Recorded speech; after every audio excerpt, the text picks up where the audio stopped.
Hello, and welcome to Drakenmemoria. For those of you wondering what this is, well, it's Dungeons & Dragons. Or more specifically, a group of people playing Dungeons & Dragons. Well, tonight, 4 people in a picture playing Dungeons & Dragons. Because you can see, Tobiyashi had an unfortunate last-minute problem and cannot make it tonight. Yes, we are disappointed in him too. But we'll have to do without. Because anyway, as audience has learned in the last few episodes, he doesn't have a whole lot of backup in the gnomish community of the garden. So, not a lot of people have a lot of faith in him. So, like I was saying, welcome to our channel. If you do not want to watch Dungeons & Dragons, well, too bad, this is what we do. So, depending on where you're watching this, you have suggestions, you're the right or your left, pick one. For everyone else who actually wants to be here, because they like us, because they like watching us, because they like watching one of us, because they like watching one of us, but not the one that they said. You never know. Or they're hoping for a nip slip. Because you just like Dungeons & Dragons, and you don't care. You think all Dungeons & Dragons is good to watch. You're all welcome. If you're new, welcome. If you're back from a previous session, welcome back. And that's about it. And good lord, it's hot right now here. So if you see me sweating, that's the problem.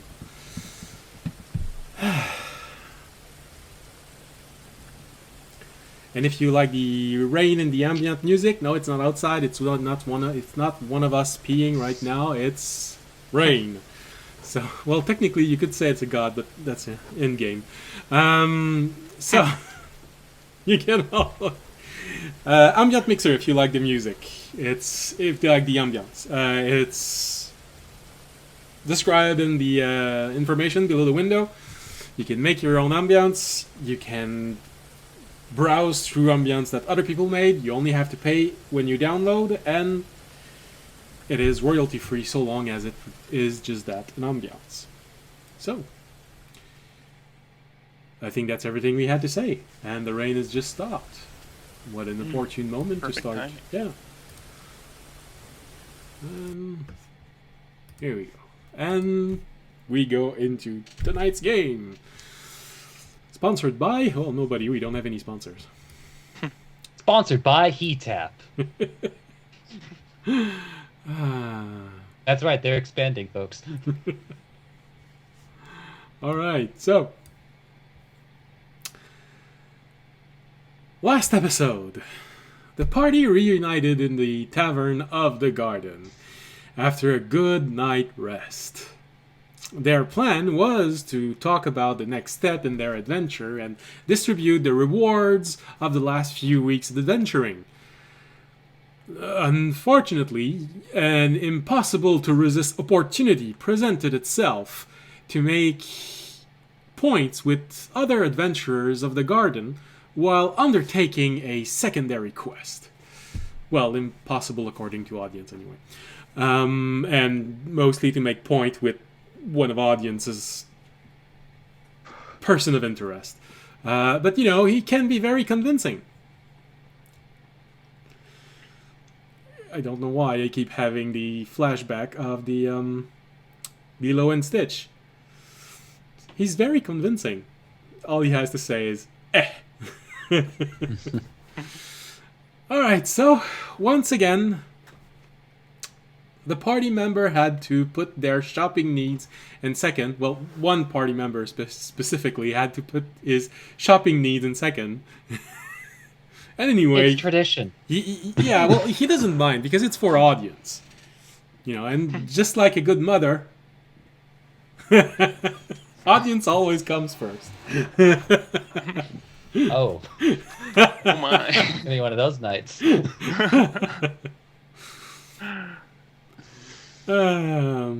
So, the party decided to go out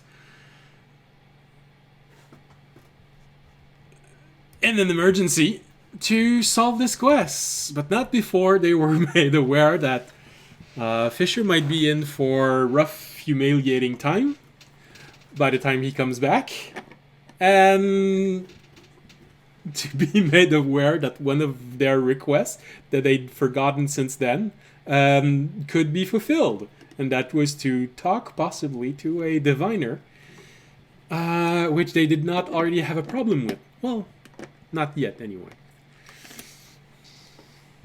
I think the real question is, how many days is it going to take for the gnomes to invent memes?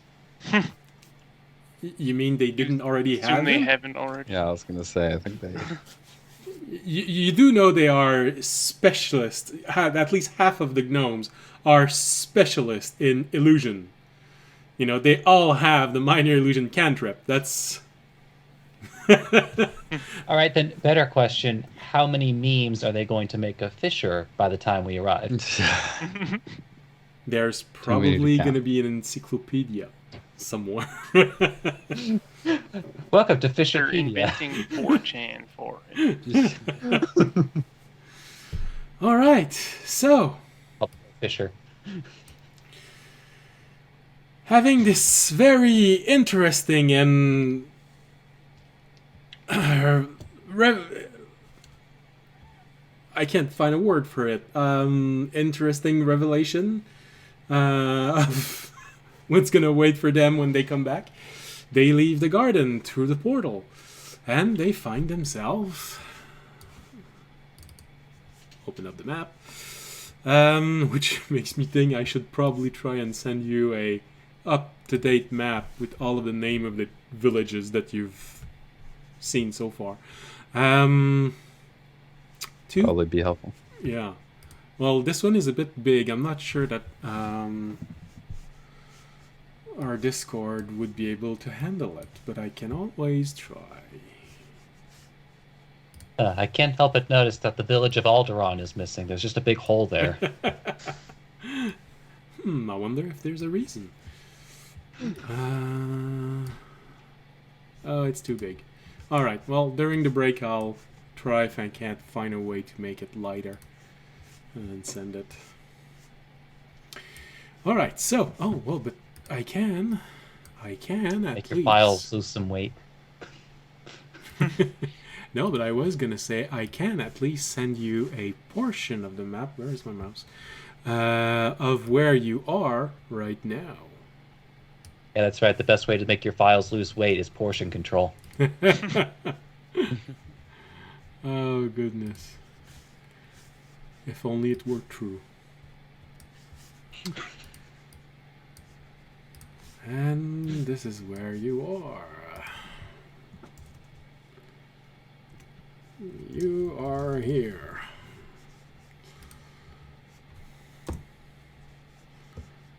And where did that picture go? You are here. You are here. Alright, so for my valiant players, this is the portion of the map that is interesting for you right now. The portal takes you to... No, I don't want to see this. The portal takes you to Caravan right now.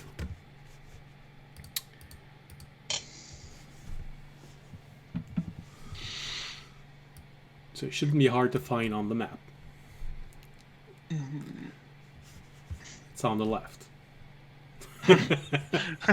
One of the 3 labeled dots. Well, it's the only three town that you know of in the area. Ooh, fancy. We get names with letters that have accent marks over them. Oh yes. Yeah. Didn't you know? I speak French. There are a lot of accents in French, and so I love accents. They're all over the place. Yeah. I know, like,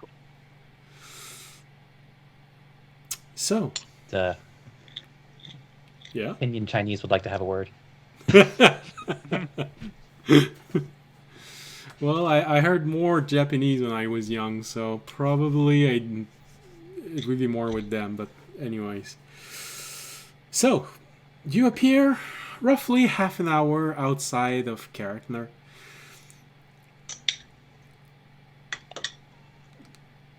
You have a choice to make right away. You know that the caravan was in Caravan, roughly 4.5 days ago. 3 days ago. And you were told they've been gone for 5 days. Unfortunately, when you get to Caravan, you have two choices to leave the city. You can go right or you can go left. Which means, right now, the caravan is in one of three places. It is either half a day away from Caravan. It is maybe a little bit out of Tresfin. And it is possibly nearing the crossroad a little bit to the right of Tresfin. This is where it is probably right now. One of those three positions.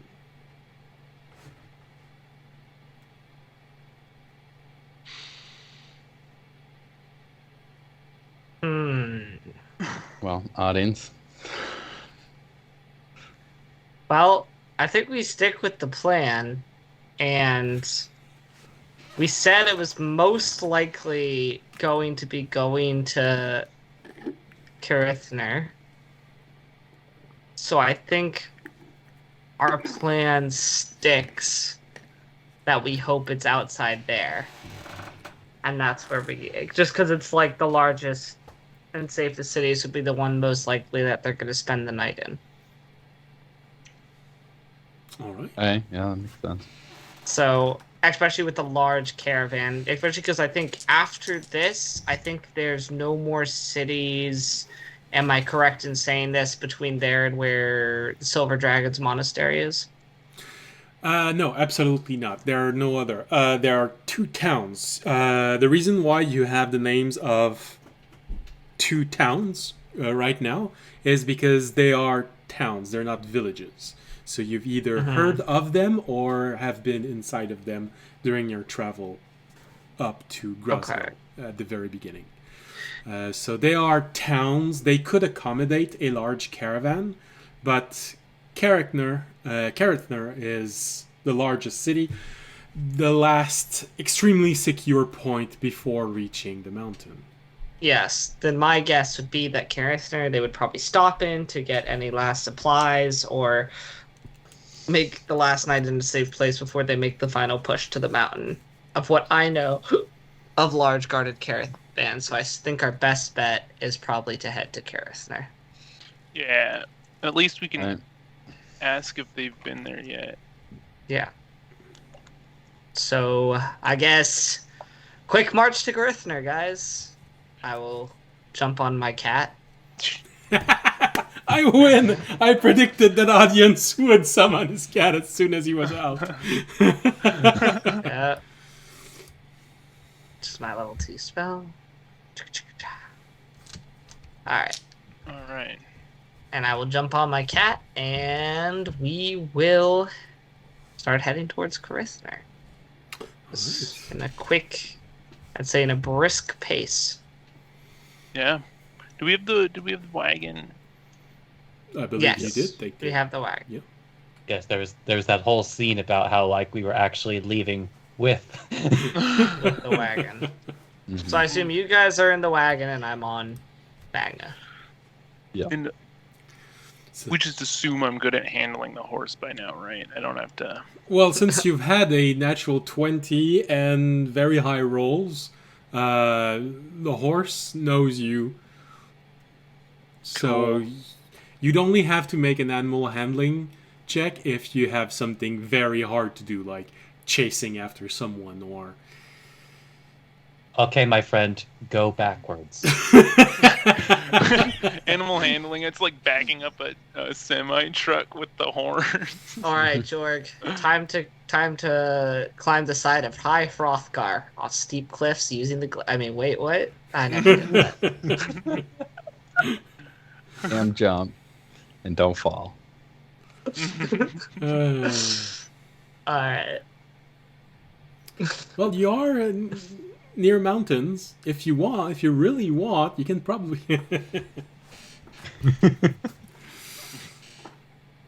Yeah. Let's take this joke as far as we can. Yeah. So what you're seeing right now, as you're going to Carathner, being only half an hour out, you can very easily see how it's made. And Carathner is a bit different than the other cities.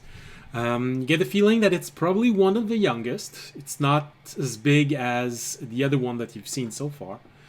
But it seems to have been made directly out of the mountain.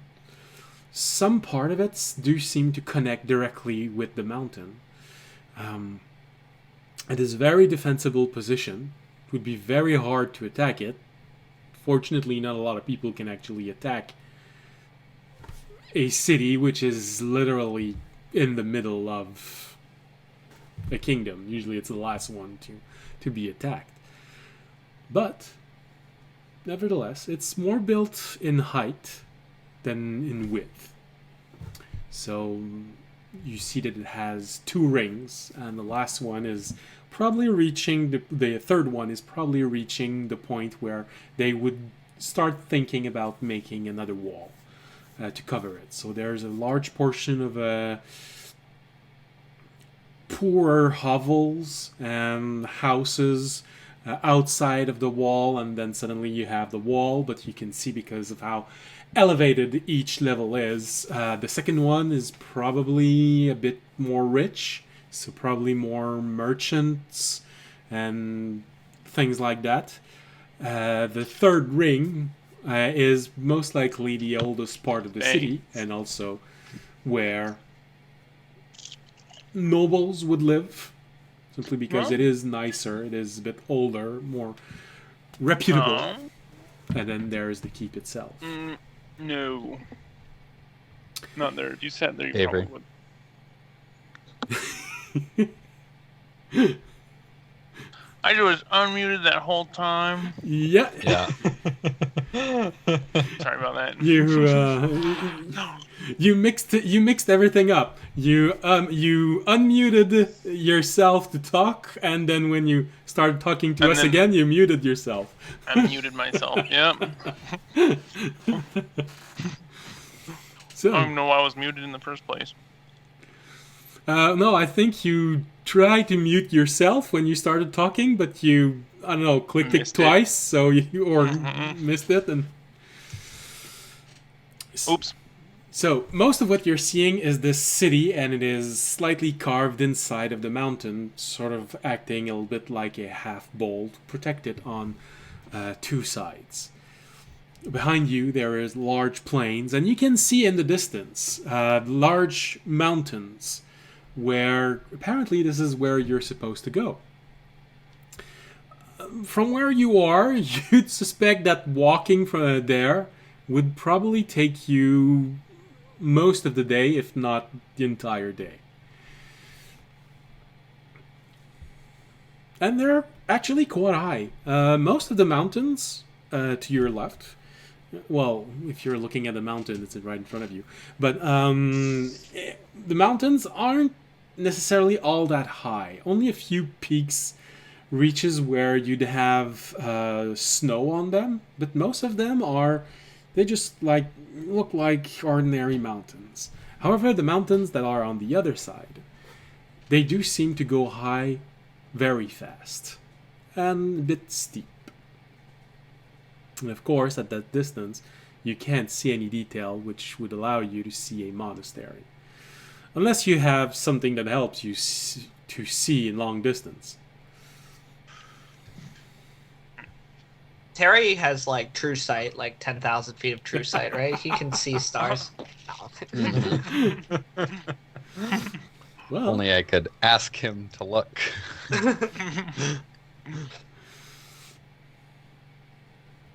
good. Maybe it would help, but he hasn't. We'll get had there time. eventually. Yeah. Mm-hmm. Duolingo. Solid argument to start learning to talk with Terry. Yo, Terry, can you just look across the entire continent real fast and tell me where this person is? All right, thanks, man. Now get back in the box. Get in the box, Nebby.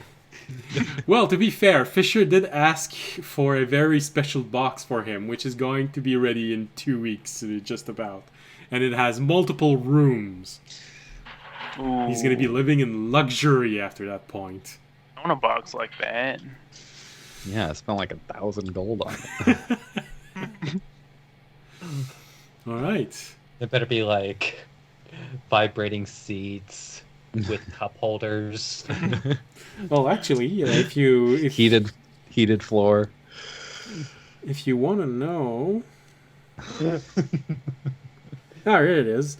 Ample writing space on the walls, 4 room, an infinite supply of oxygen, something that stabilizes it so it stops rattling when he fights, and an unlimited amount of food and water, which he already has with the machines, but hey, safety. Redundant. Like, I could already see the meme going on. Fisher like dying, fighting for his life as we're being like tossed around by giants. Terry inside with his headphones on, not noticing anything. Just like, what was that? Oh, never mind. Just like a teenager. I think Terry's gonna become a meme of our group. You know, the I think he mascot. already had. The mascot. Oh yeah, mascot. I've actually never made a character just like this, a creature that has got so much attention. Well, from most individuals. Yeah. There's at least one individual that is putting in significantly less work. You know what? I think Fisher and audience are gonna have a talk at one point. You know, we need you to take your responsibilities toward Terry. I'm trying. So, you all sit yourself properly. Audience takes Magna. Jorgs comes out of the trance that he's been in ever since he has wrapped himself around the cloth from another dimension. Oh, that's what happened. Yeah, that's why you were completely distracted because the cloth that audience received from the auction actually came from a shard of nature. So Wow. it completely entranced you with all the subtle smells that it had and the moving greenery patterns on it. So when they tell you, all right, you gotta take care of the cart. Oh yeah, sure. Sorry, and roll it down and starts. But now you definitely want a robe made out of this. Oh yeah, that'd be awesome. It's gonna be your justification for next episode. You're entranced by your own robe. Whoa. Either that or a sleeping bag, just so you can caterpillar at night. All right, so half an hour being in the shadows of a large city, you can imagine that not a lot will happen. It's still pretty protected. You only have to make a few hundred feet and you reach the road, and this close to the capital city, the road is very well protected. So, you enter the city. Well, the first ring of the city, the one that has the least protection, the least guards, but a fair amount of ordinary folks. People coming back, actually preparing to go to the fields. Because I believe it's not even noon where you are, so they're preparing to go to the fields for the second half of the day. So it's a bit of a quiet moment entering this place.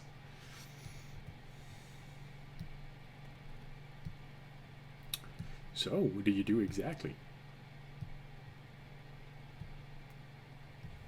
Well, the first thing I would do would be to go find a nearby town guard and ask them if the caravan was either there or they were expecting it or if it had already passed through. Okay.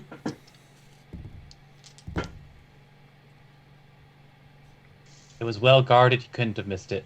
No, I mean it's a large caravan, so I assume they would not have missed it. All right. Roll for investigation. Let's to see how long it's gonna take you to find something. Can I help? Sure.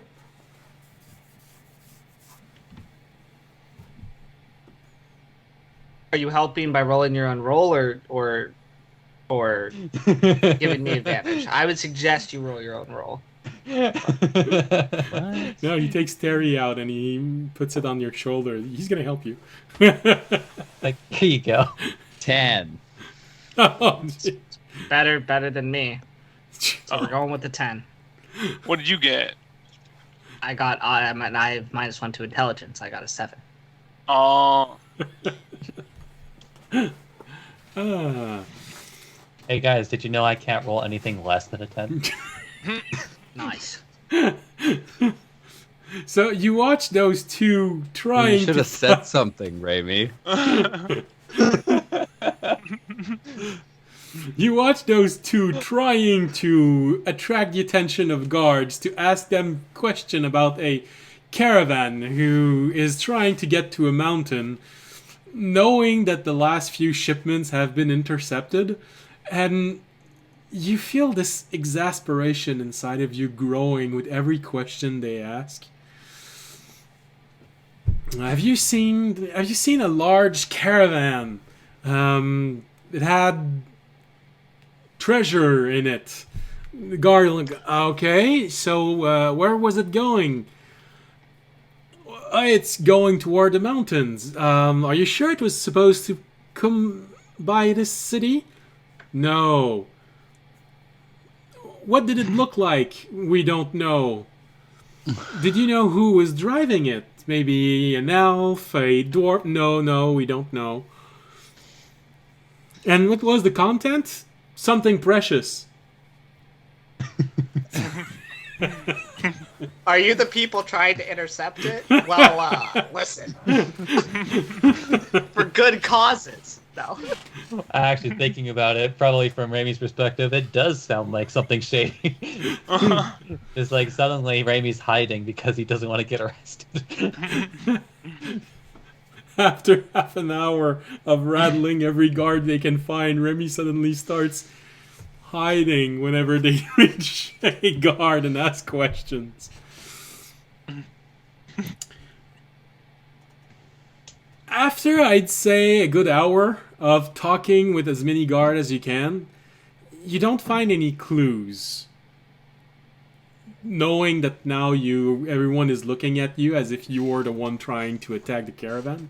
You don't find any clues that the caravan might have entered the city anyway. Now, with your rolls, there is a chance that it's just because you didn't roll high enough. Take that into consideration. All right. Screw the guards. It's time to go find the local bartender and ask him the questions. yeah. Yeah, except Guards this time, don't seem to know. this time maybe.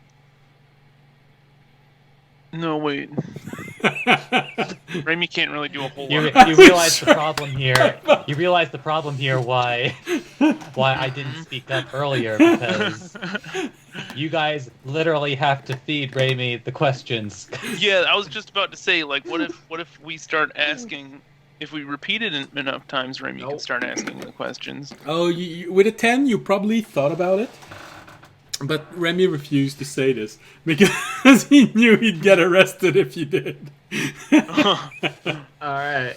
Well, I guess we're gonna go find the local large tavern and see if the bartender there has any information about the caravan.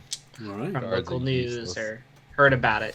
Because also if the caravan's not here, it's actually more likely that bartender will hear about it from, maybe some people coming into the city from like further out than the guards, Yeah. where they'd only really know about what happens at the gates. So You could also we'll go try and ask the figure out bartender. where the caravans usually go, and like, Yeah.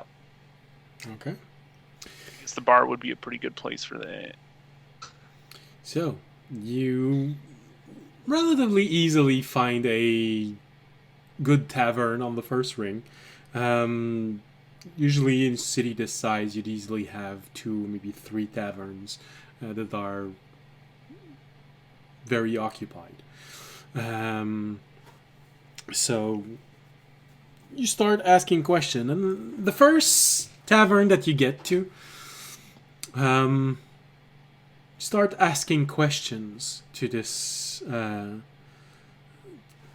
innkeeper, and he looks at you for a moment, and well, no, I can't say that I've heard about a caravan entering the city, at least not one that is like you described, but should give you a fair warning. There's a bit of rumor that this caravan is transporting something precious enough to have people trying to find it. We've been hearing those rumors, especially today, in the last few hours. There's this group of people that just keeps trying to have more information about it. You might not be the only ones. Well, Absolutely. we know. We know That's we why aren't the only we're. ones. That's why we're trying to get there. That's why we're trying to Trying to get prevent the information, other because we're trying to Oh, prevent I the thought he other was- people. Just hearing news about us looking for the caravan. Oh, he is, but audience is going to. By the way, Raimi rolled a 20 for his stealth. He is not part of this conversation. Can I? If this guy does know anything, Suddenly George is just there has a like a way feathered I can hat. roll a persuasion for him to tell me, or does he actually not know anything? Yeah, sure. You could try and roll persuasion. Oh, I want to roll insight on him. Okay. Fair enough. All right, I will try and persuade him to give me information. 23. To give me information if he doesn't know anything. That's a nat 1. Oh baby, You start I sound more and more shady. you start talking, and immediately, Jorg, you're looking at this guy, and you have the feeling that with every word that audience adds to the sentence that he's saying right now, the innkeeper is growing more and more suspicious that you all might be bad persons that are trying to attack this caravan and are doing a very poor job of hiding it. Is this like the I hotel wanna attendant? Is this I'm like the like, hotel attendant with the button underneath the desk? And just like Yeah. slowly. You get the feeling that he spontaneously learned thief cantrip and thief cant and is using this to talk with the guards outside. We'll get arrested before we leave the city for trying to tag the caravan. What about your insight though, Jorg? Does he seem to know anything? It does. That's just not telling us. You get that he's You get the he's growing suspicious. you get the feeling that if audience talks too long, he's gonna be arrested. Audience, Yes. I don't think he knows anything. Nor should he, I guess. No, I don't want to start talking because something could. My mouth gets me in bad places. Well, he should. Look at the bartender. I'm going off my nat 1 when I say this. Bad things can happen, if we don't get the information we need. We are like trying to protect this caravan, and we're worried the fact that it hasn't arrived here. Exactly. from Bad what things. Yeah. Not. Why are you saying it like that? It's sounding more like shakedown. Yeah, we're not doing bad things. Bad things that we are trying to stop are happening. Well, I mean, we'll do bad things if someone No. messes with us. Stop talking. We are here. We mean no harm to anyone except to those who attempt to harm or loot the caravan. And we just want to make sure it's either passed through here or hasn't yet, so we know where to go. George, with all of this, you notice that the body language of this innkeeper is growing more distressed with every moment, and it feels like he's trying to signal someone. He has a hand in his back, and you hear a door open in the back of the inn, and you're sure that the hand is moving in his back. You can just see how his body is slightly moving, and his eyes are just going left and right, and he's hoping someone will be arriving very soon.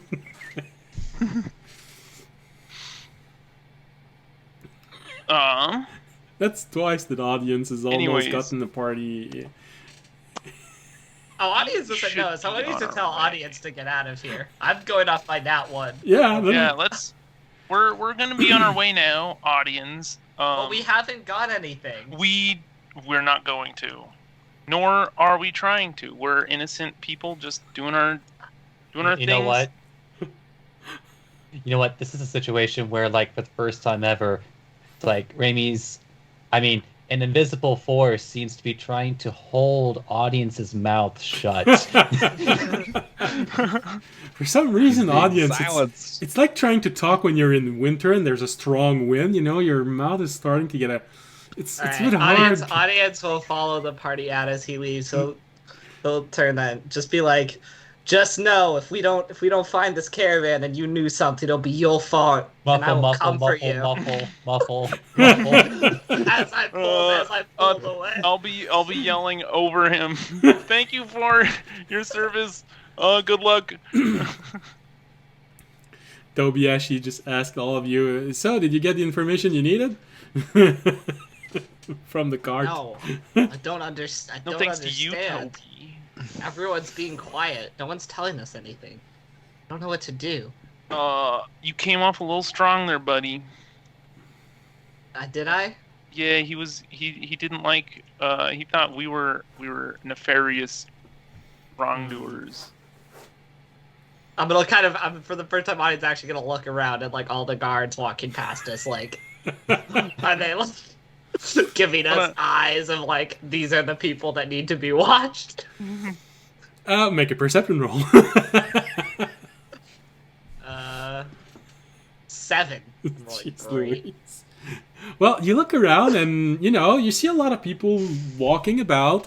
You've been asking questions and trying to figure this out for at least a couple of hours. People are done eating and now there's a little bit of effervescence in the city. They're going to the fields. Few adventurers are coming out and trying. So now everything looks pretty much as you would expect.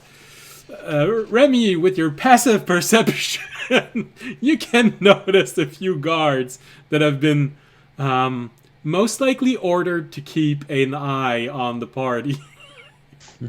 All from right. a distance. Amy is staying out of sight. All right. Here. Well, if what you say is true, we're probably not going to be able to get any more information here. Where were the caravan? So the caravan was coming into the city in a half day? If it was going to go to Caravan, it would be getting into the city, well, probably in the next few hours now. Okay. Why don't we go wait by the gates for the next few hours, see if the caravan comes, and if it doesn't, we can head up to... Let me get back to the map real quick.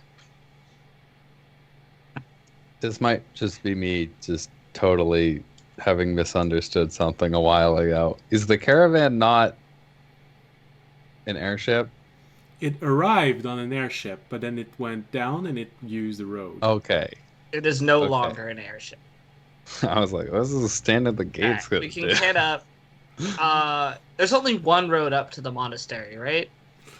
One that would go directly there, but there are 2 roads leading out of Karatner, and the most obvious one for the caravan to enter Karatner, if they want to use the most obvious and fastest way to get there, is the one that is on the east.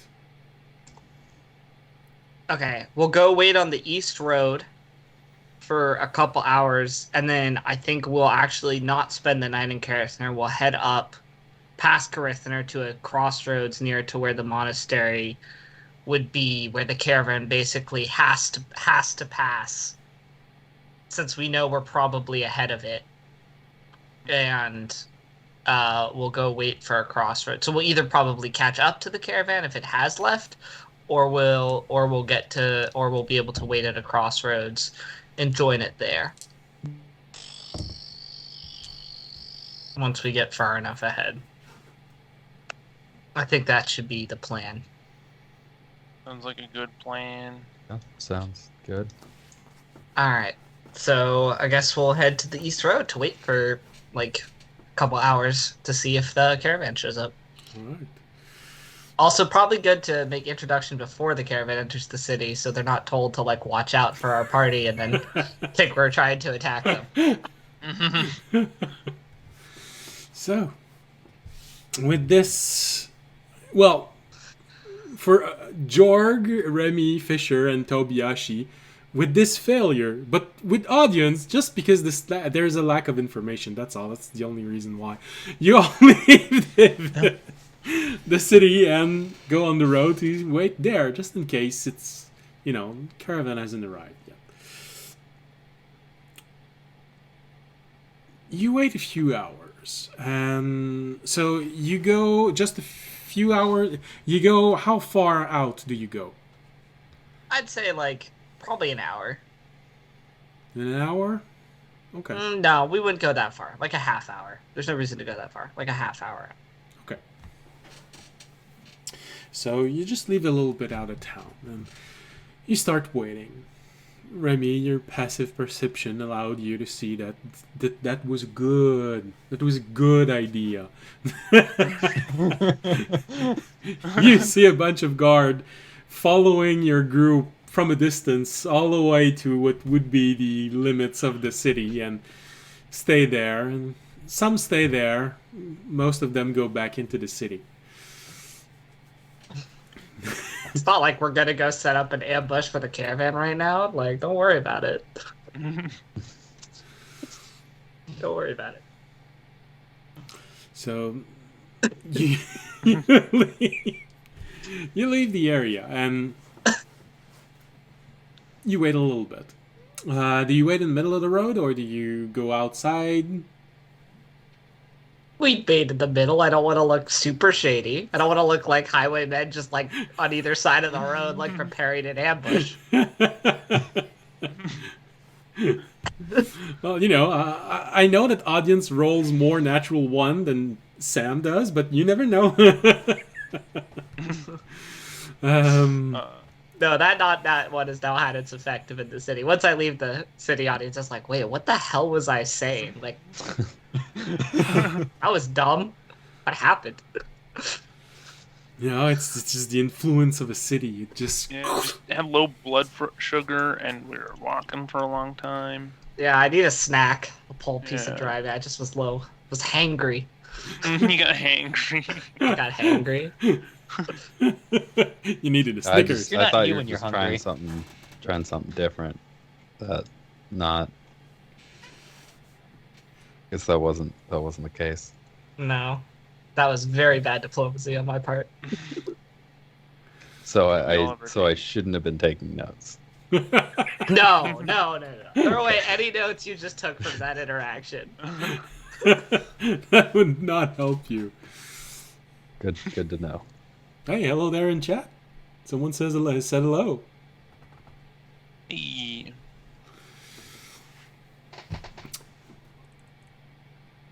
You wait for a little while. Half an hour goes by. Wow. This is rare. The wind goes down a little bit. This is the first roll under 10 that I've had in this place. The Omer attacking. So, the wind dies It's down. like, wow, we can actually hear the environment. They're birds and... Oh, damn, I should have... I only have the swamp. And that's not what you're hearing right now. Audience. It's quiet. Everywhere sounds like a Too swamp. quiet. There's no way. Too quiet. You wait for 2 hours. And, you know, you start seeing a few adventurers coming in, going out.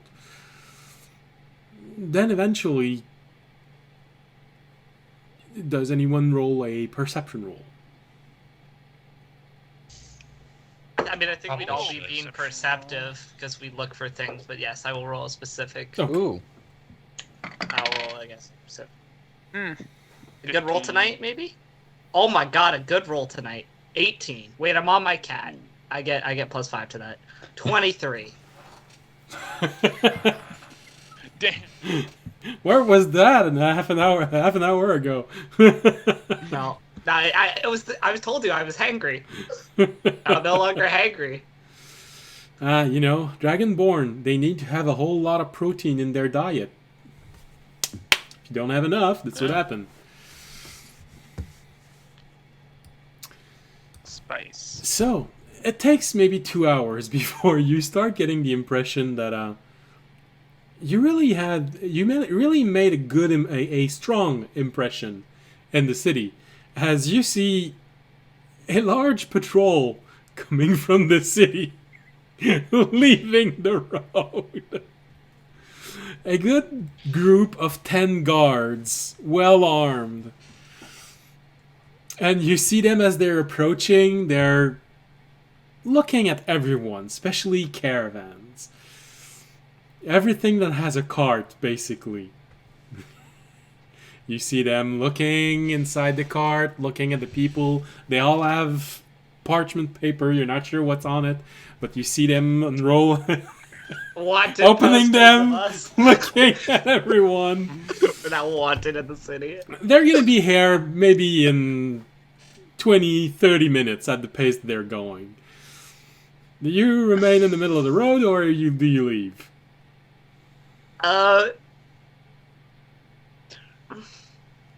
Well, my only question would be, is if they're sending out armed guards, does that mean it's more likely that the caravan's probably coming to the city? Because why would they be going to the extra effort unless the caravan was coming to the city? So the road that you're on is probably defined as a commercial road.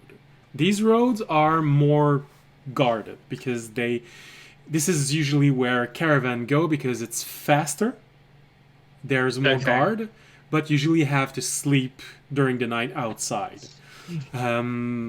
So it could be a normal patrol, just leaving the city, starting its round, going on the commercial road. They're probably going or either to Miritan or Tresven. Okay. You know what?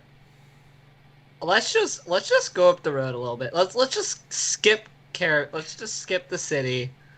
I'll tell the party. You know what? Obviously, the city we've not given off a great impression. I don't like the way those guards seem to be looking for things.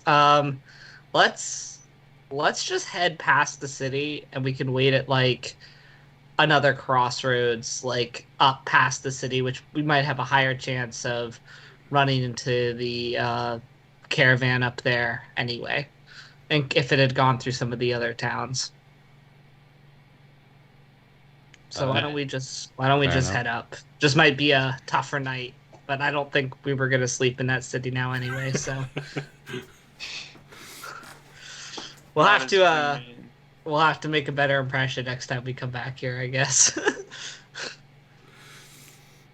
All right, yeah, let's go. So I guess we're just gonna kind of skirt the city, get off the road, skirt the city, and try and get up past it to, past the city. All right, so you said you're going further down the road? Further, we're gonna go up past. So if the caravan, so let's see. Let me go to the map again. So basically, what our second thing was gonna do if we didn't see the caravan in a couple hours, which was we were gonna basically just go through the city and start heading up towards the monastery, basically, and then find like a crossroads that the caravan would most likely have to go through and basically stop there. But like start heading up towards the monastery. All right. Well, in that case, of course, the closer you get to the monastery, the harder it is to avoid anything. If you go at the crossroad that is directly under the city, under the mountain, you have a small village, this windle dot that goes out, and then there's literally a crossroad. No matter what, the caravan has to get through there if they want to go up the mountain. The only problem is that it's so close to the mountain, there's a chance that whomever would try to steal it would have already acted, and it will never get there. From where you are, there's two positions that you could go that are definitely among most probable one. There's the crossroad, literally a crossroad. You'd probably need most of what's remaining of the day to reach it. But there, you'd cover 2 of the 3 possible choices they could have made to get down. There's also the possibility of going down to the town of Dodane. Because, no matter what, if they're going out of Tresfen and going directly to the mountain, or going to Carrickner and then going to the mountain, they will have to get there. But the closer you get to the mountain, the more chance you're taking that the caravan might have been attacked already. So Dodane is like a guaranteed. It has to basically like get there, but it's closer to the mountain, so there's more chance the attack might happen. Yes, this is literally the last town. Okay. Why don't we go to Dodane and then basically spend the night there, and then tomorrow basically just start sending out, like I can scout down the road on Magna and just like keep covering ground back down the road until we either run just to help cover like the area between Dodane and where the caravan might be. So reaching Dodane now, because of how long you've spent on the road, you'd reach this place in the middle of the night. That'd be okay. Okay. So we're just gonna make a quick march to Dodane. It's gonna be a late night, but then we can start sending out patrols tomorrow from Dodane to see if we can run into the caravan. Meanwhile, Ramey's just feeling nostalgic. All right. Which is, every day of his life, but you know what I mean. So yeah, I guess we'll start heading down that way for the rest of the day, basically. Okay, so you go on the road and start moving forward. Okay, so now it's... I'll also keep my eyes peeled if I see any potential spots where a caravan might be ambushed in between here and Dodane. Like any spots where I'd be like, yeah, this is an obvious like ambush spot or locale. Well, of course, everything that's around the mountain, there is a chance that a dragon might see this happening. So there's always this sense of the further you are from the mountain, the more chance you'd have to actually get an attack. And I know it's not clear on the map because there is no color, but the blob that is right above the mountain is a forest. It's not a lake. And you know from experience that thieves like forests. Okay. So... I'm just stating facts. Yeah. You don't know how smart your enemy is. They could literally try to attack this right outside of the village at the bottom of the mountain. No, I don't think they will. That's why I wanted to get to Dodane, cover that whole area, and then probably go back up a little bit further. So the dragon's in the little patch of mountains there in the middle. Yes, completely at the top. Big. Okay. And not the mountains on the left side. No. Uh,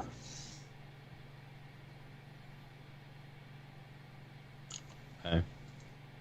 It takes roughly, judging from the flat surface around the mountain, you'd say that it would take you on foot roughly 3/4, maybe 4/5 of a day to walk from one end to the other of this mountain. So it's not a large mountain, but it's definitely a very high one.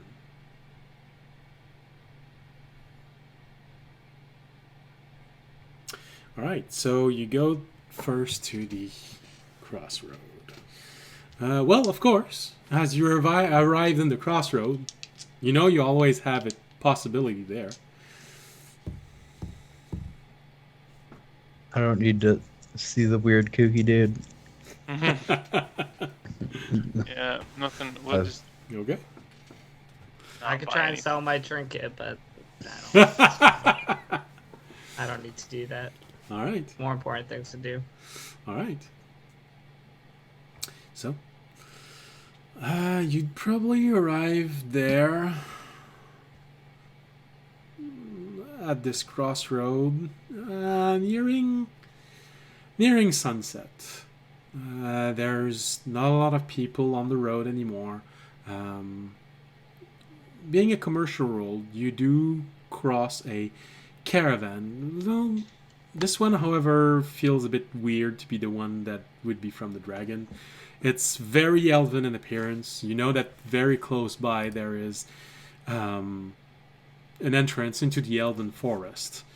So within a day of where you are, you literally have the border to the elven forest and the only city that is written on any maps inside of the elven forest, because it's reputed to have this commercial hub that interacts with the outside world, with mainly humans, dwarves, and halfling world. So it's, it's 2 or 3 carts, all elven guards, all elven insignias and banners, moving at a good pace.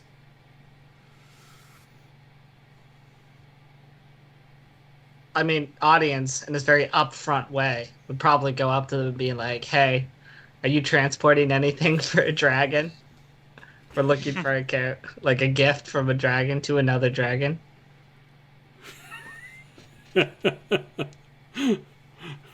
I'd say roll. Oh, I'm not sure what to do. It's not persuasion. Okay, it's persuasion with disadvantage. Disadvantage. Okay. Oh, that's pretty decent. That was actually very so that's going to be a 17. I rolled a 17 and a 20. Good lord. He rolls better with disadvantage.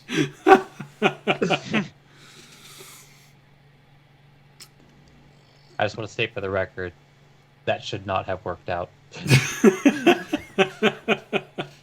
It's all about the food for audience.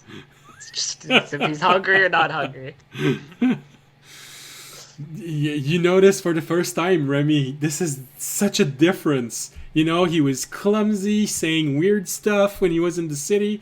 He ate a little bit of meat, and now he's not even trying, and the elf doesn't try to kill him.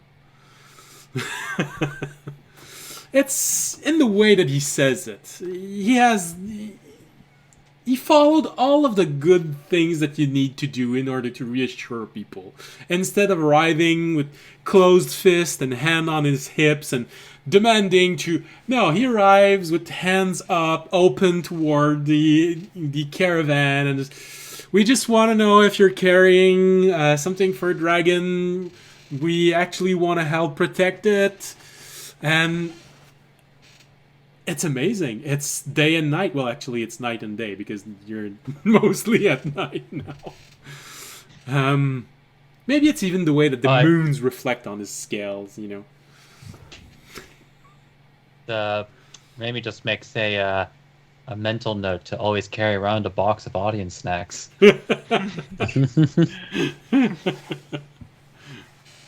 Ah. I was gonna ask the audience, and he actually goes to speak to the dragon. Hey, have you eaten? Maybe. So, the elf is a bit surprised by you as you're arriving, and you recognize the reflex of giving a few discreet gesture toward guards, but you start talking and you notice that he relaxes a little bit, sees the size of your group, he sees the fact that you seem to be very forward in the way that you're talking, not hiding anything, and eventually says, no, we're just on our way to deliver goods to Sutien. All right. Well, thank you. Have you ran into any? Do you know about perhaps potentially a caravan that might have been carrying a gift for a dragon? Have you ran into them? Know where they might be? No, I haven't heard about a caravan going toward a dragon lair, but if you want to be a little patient, there is another caravan maybe an hour and a half behind us. They did seem to be trying to not attract a lot of attention. Only a single cart, but surprisingly well defended for a single cart. Oh, well, thank you for the information. I guess we will wait for them. They wish you luck, and they start rolling again. I guess we're waiting here for an hour and a half, guys. This group of Alright. people waiting at a crossroad. Just, hey. What's up? everyone Got that some arri- info. everyone that arrived. Hey, how you doing? How you doing? You thought you were being sneaky, but you're not sneaky to us. We know what you're carrying. You do have this little moment of uneasiness when you actually see an armed patrol arriving, but they're not arriving from the road that would be coming from Karatnar. They're arriving from the road leading from Tresven. It's Oh, thank God. and I they're- didn't get the info it's about still us. an armed group, and Okay. the moment that they see you, you hear one of the guards. Halt! Who goes there? Just a small party of adventurers. We mean you no harm. Hold on. Hands away from weapons or magical focus. All right, I'll tell everyone. Just everyone, relax. Keep your hands away from your weapons.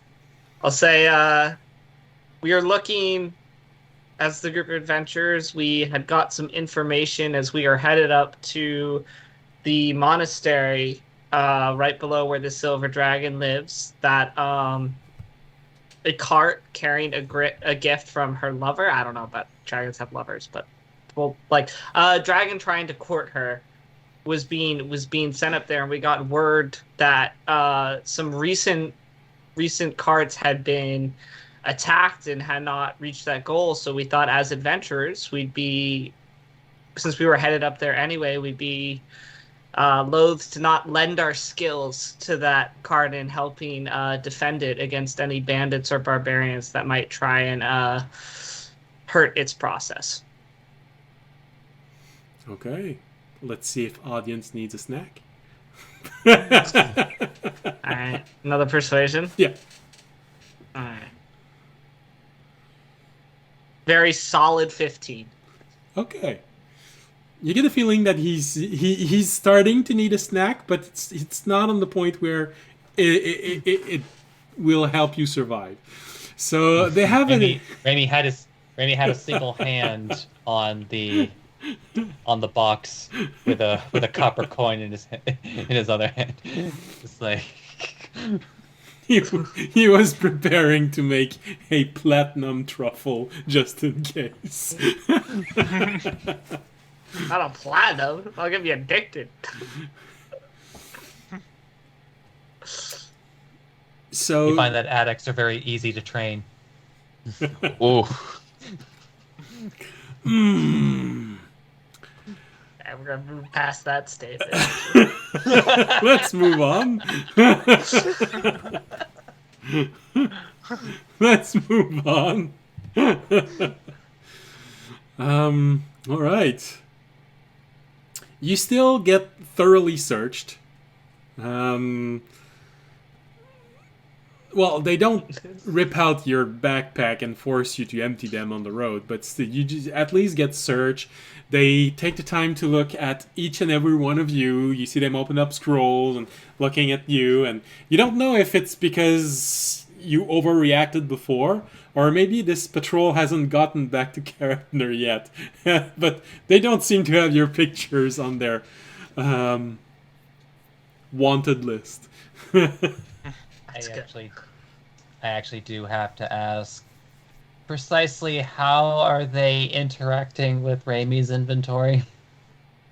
It's more a simple pat down. They Okay, it's just like, there's a set of thieves tools in here, and an inordinate number of daggers. Well, fortunately, a lot of your inventory is in audience's space. You still have some, but you know. Oh, that is true. And now that I'm thinking about it, yeah, most of my weapons are actually in my bracelets, so never mind. You just Raimi's just a very curiously dressed Kenku boy. well, you can look like an adventurer. You know, adventurers sometimes have to unlock doors that have been locked or sealed for ages. So you just look like an adventurer. They do find the thieves' tool as they then look at the tools, look at you. They don't seem that used. So he hands it back to you. After maybe a good 15 minutes, they seem to be satisfied. Well, don't harass anyone else as they're going by. You know, the closer you get to the end of summer, the beginning of summer, end of summer, sorry. To the end of summer, the more guilds will try to steal food caravans to make sure that they have enough food to last until the end of the winter. So, be mindful of those. But other than that, it's okay. It's okay. You can keep on going about your business. They start leaving. Okay, so they're not the caravan. No, they're just a group of guards. You get the sense that this is the kind of patrol that you find if you travel a lot on the commercial roads. Okay. Alright, well, I guess we'll just keep waiting then. Audience will have another snack while he waits. Just make sure that he has a few more boosts. Yeah. I don't know, I feel like in a game, okay, I take one snack, it gives me a +2. Take another one, +4. Another one, +5. I'm gonna roll a d20 right now because I'm trying to get hungry. It's gonna be bad. I gotta get the bad roll out of the way. I'll start Oh eating. yeah. You see? You hear a It was a you hear a 5. ding. You hear a So that digging was- sound, and there's a truffle in the middle of your Yeah, snack. yeah. You see? I told you. It was a 5. There it goes. Damn. Got out of the way. Good thing you ate. Now I'm gonna eat. Yeah. Low blood protein. So, you wait for another 45 minutes. You know, night has fallen, looking up, and it's still very cloudy, you know. But Other than that, you don't see... You see the moon shining through the clouds, but you don't actually see the moons. So it's fairly dark everywhere. But after 45 minutes, you do notice in the distance a very faint reflection of... I guess you probably have something, a lantern, because you are in complete darkness. I think they got dark vision. I don't. Ramy's lantern's always on. Okay. Just making sure. My cat can tell me something's coming. You can see a faint reflection coming from the road that would be going toward Tresven. Alright. Looks to be a single cart. You see two people as they're drawing closer and closer. You see two people driving the cart. It's not going fast. It's going at a walking pace.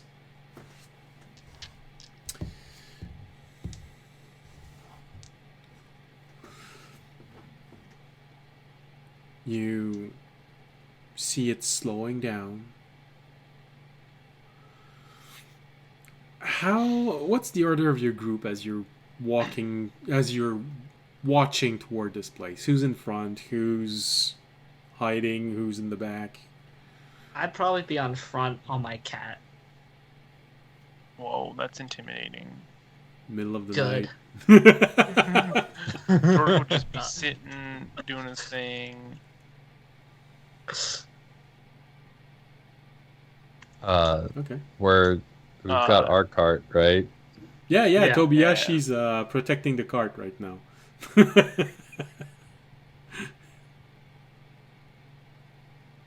Near the back, because I can be rather Okay. hostile looking. I mean, I think our group's gonna look at least to the first eye hostile no matter what. It's like, why are you just standing at a crossroads in the middle of the night, or almost the night? Like, I think Ramy will be up there with audience, but trying to look his cutest. Okay. just Ramy, make a rainbow real quick. Help me. Make it large. Hey! Greetings, friends. All right. In that case,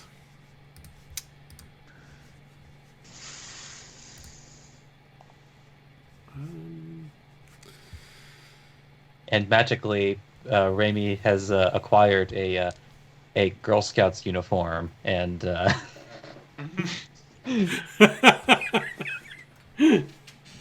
and has long blonde hair. actually, I'm joking about that, but technically, Ramy has everything he needs to pull that off, but minus the beak problem. But you know, That's why you have minor illusion for. So, you're watching them arriving. Like I said, they slow down, and you see someone getting off of the caravan, the one that is standing next to the one driving the caravan. And he goes a little bit in front of everyone, looking at you. You start noticing that there's a fair amount of people inside of the caravan. There's 6 people sitting in the caravan on top of the 2 that were in front. That one is standing out, and there are 4 people, 2 on each side. So it makes for a little bit of a large group. And the person in front is going, "Who's there?" And just as he says that, Jorg, I'm so sorry, but your passive perception was not high enough to cover this. Uh-oh. You feel something wrap around one of your arm and go up and get you in a bit of a hard position like this. And you feel a blade being put in your back, but the way that it's placed, you sort of recognize this as how Remy does it when he wants to inflict massive damage, but the blade doesn't go through. And you just hear a voice say, "Now come on, hands away from the magical focus." I'll let go of my focus. My stick.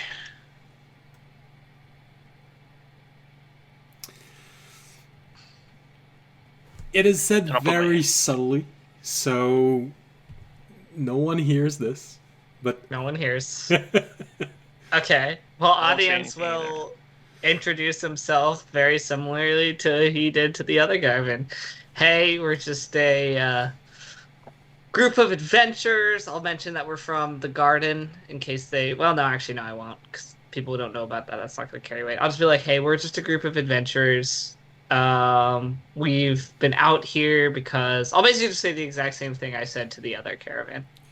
hoping that the Because- roll is good enough also. Yeah. I will pretty much repeat myself since it worked last time. Okay.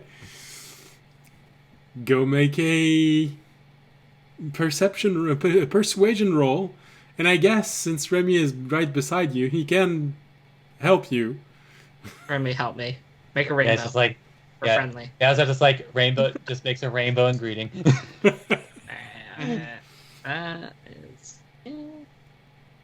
It's what we got. You know what? It's night. It's a little. They can't really see the rainbow. It's only a 10. It's also What is hard that? to see us. I'm on my cat. I look kind of like the leader of a bandit party. No. Well, no, they could see us. Like again, Raimi has his lantern, so maybe it's just not catching the light on the scales right. we look a little sus, but we're not. With the 10, it's not like we're kind of. You know, Yeah, but these guys don't look sus to you.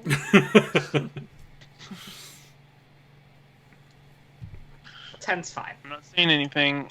I'm gonna keep my mouth zipped shut. All right. The person that was driving approaches you, and you notice that he has this intense feeling about him. He is well armed, well protected, a good armor. You'd guess possibly a trained warrior, maybe even a paladin that's trying to be quiet about the fact that he's a paladin. I'm gonna smell to see if I sense any scent of another shard on him. Oh, that's interesting. Okay, make your wisdom roll. Is it just wisdom, or is it? Is there Right any- now, it hasn't been enough Okay, time that so you it's use just this, so plus you 0. don't have your proficiency. Yes, just plus 0. Shoo. 15. 15.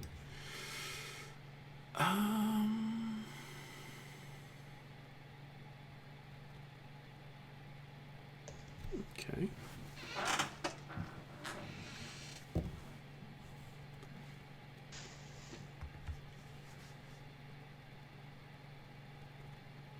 Oh. Well, as you would expect from someone who's had an adventuring life, and so who has been in many different places, your mind starts focusing a little bit on this and let itself drift. And you do sense a variety of different smells, and so you know that he's been in several places, but then there's one that catches you even more. And this one feels cold. Harshly cold. It reminds you a bit of the sensation you got when you were standing close to the tear higher up north. Interesting. Yeah. I guess as he comes near me, I'll be like, I'll kind of smell him, and I'll be like, interesting. Have you been to the ice shard before? That's a very peculiar question to ask so soon. Don't even know your name. No. But the smell is on you. A person's name is I cannot smell on them. And you smell like a graveyard. You can imagine how unreassuring this might be. We had a run-in with the nightmare shard, but we're able to escape its clutches. You say you want to help this caravan you're looking for. I do. Then you won't mind, and he takes a little vial in a pocket, in one of his pouch. Then you won't mind drinking this before I ask a few questions? No, of course not. Hopefully it's not poison. I'm being baited, but I will drink it. Before I drink it, I'm rolling an insight on him. I was about to Get say, it? like, if you weren't, I was. We'll roll a quick insight. It's a 12. Okay. Okay. Jesus Christ. They are I the know you're. I know bandits. you're hungry, but I didn't think you were. Thirsty. Okay, that's a soft 20. Okay. Well, the way that when you look at him, and now that he's close, he does feel like a human, has a very strong build, and because he's this close, you can even see all of the feature of his face. And for a moment, you see that he is extremely cautious. But then you notice him looking at your party, and when he starts looking around at your party, there is a moment where he relaxes just a little bit. And you think he looked at roughly in the direction where Jorg is.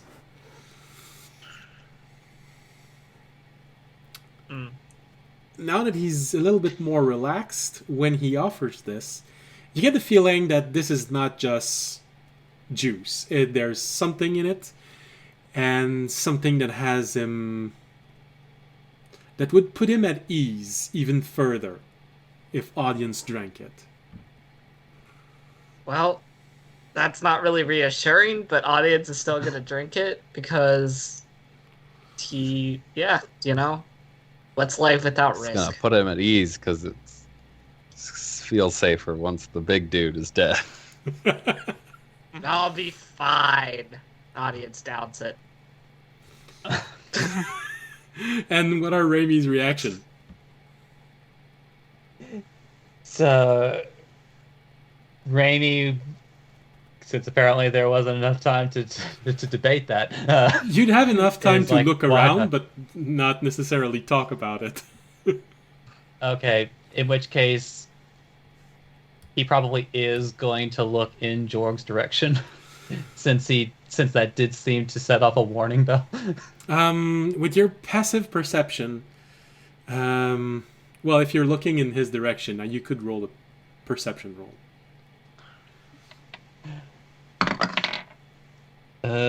That'll be only a 16. 16. This rounds a bit up with your passive perception.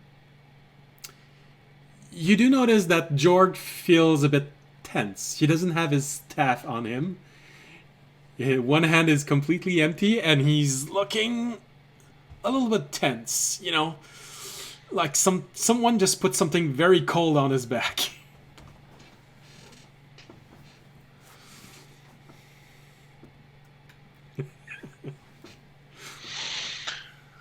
And just Raimi now just feels even less secure in the exact moment that he decided to down it without questioning it. You see audience just take the vial completely, Audience is very dragonborn. He just does. swallow it. He says, "Now, don't resist it. Just let it act." I would resist it. Okay, I'm not. I mean, I don't Dude, feel that anything. sounds super suspicious. You- You can just tell him what Tell your happens. kidney what to do. Just let your kidney resist it. I mean, yeah, I'm like, audience is like, I was like, well, I don't feel anything to resist, but The moment that you says this, you feel this release of magic inside of your body, and it goes right up to your mind, and there is a moment of blurriness. now But does it feel similar to a zone of truth? That's my question because I've cast that before. Yeah. there are some similarities to it, as it feels like you're being restrained in some way, but it also feels like someone has just put a knife on your brain. So a more harsher version of Zone of Much harsher. Okay. Holding your brain hostage right now. Well, it's basically the same thing as Jorg, but by a potion. Okay. Audience, you'll hear audience mutter, could have just cast a Zone of Truth, but I guess we can go with this. Now then, let's start all He's over again. The zone of truth. Now, though. give me this explanation of yours, these intent of yours. Don't leave any details. Right. Just a fair warning, it's gonna hurt like hell if you start lying. All right, audience will.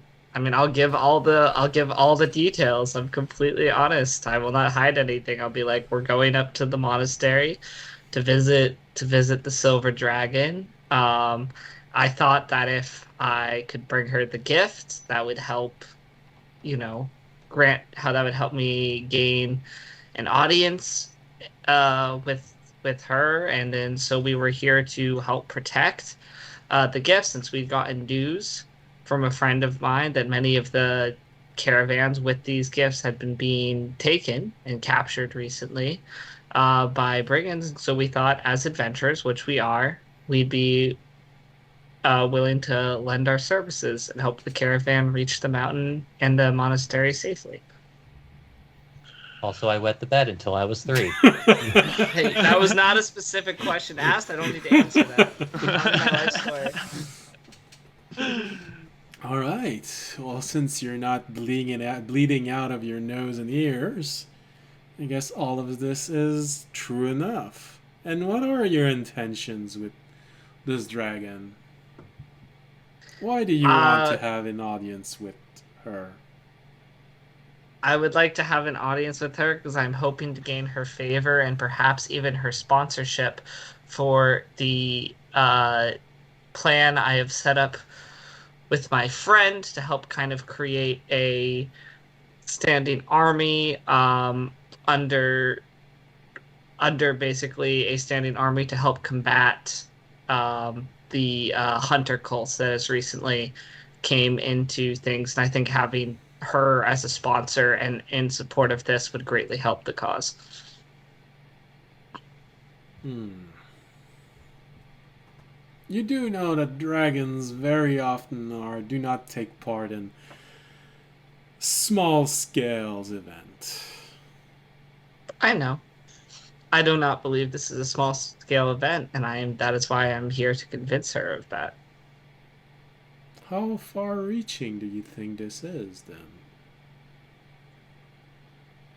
I mean, I believe that it is certainly overall could affect this island chain, if not the entire world, if we did not, stop this hunter cult in their actions. And I think what are you going to do with this army once you've achieved your goal?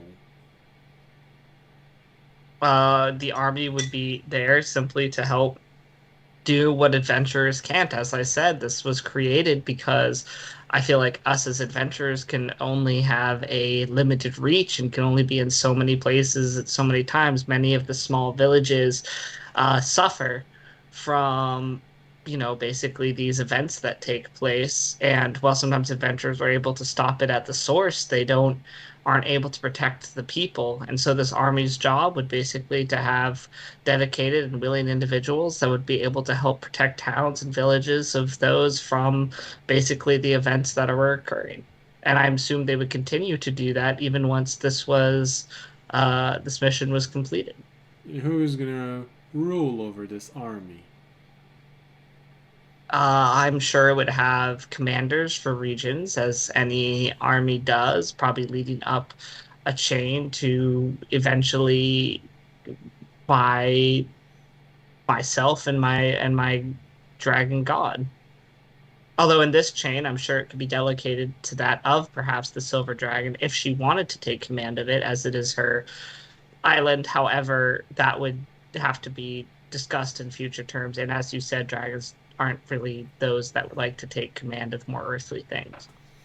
Draconic god, you say? Yes, I believe in a religion where dragons are gods. So you're not only seeking to have an audience with a dragon, you're hoping that this is an audience with a god. Well, it is an audience with a god. I just am hoping that she is one who can accept the fact, as some dragons like to more hide the fact and do not necessarily show their godly selves to us mortals.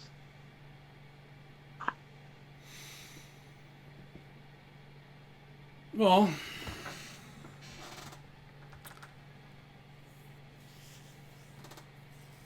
it's all very interesting. You can at least be sure that you're not lying on what you believe is the truth. I guess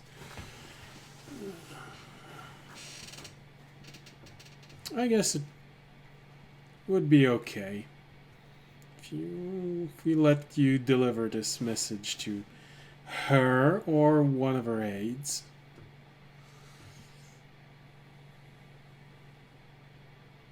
Thank you, Let them decide.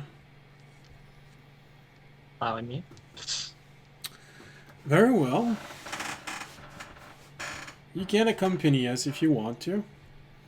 We don't have any room, and you would have to be discreet.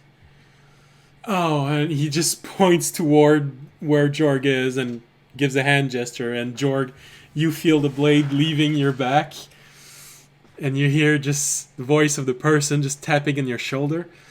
Sorry, mate. Just needed to be sure. It's all And good. he lets I you can go. Just turn into an animal.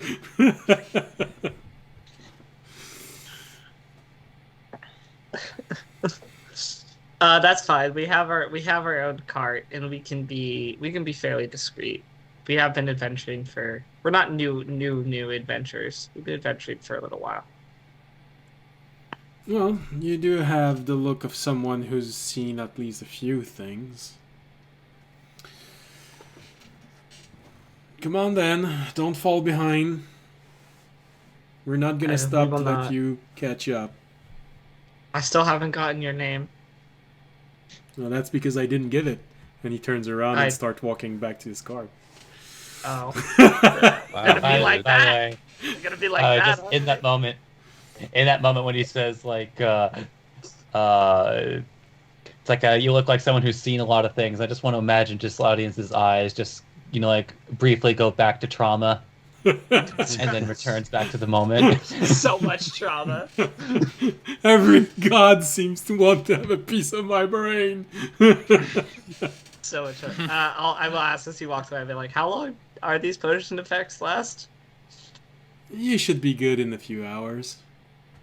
Okay. Tell the truth for the next few hours. Got it. Do not take advantage of this, I'll say, turning to the rest of the party.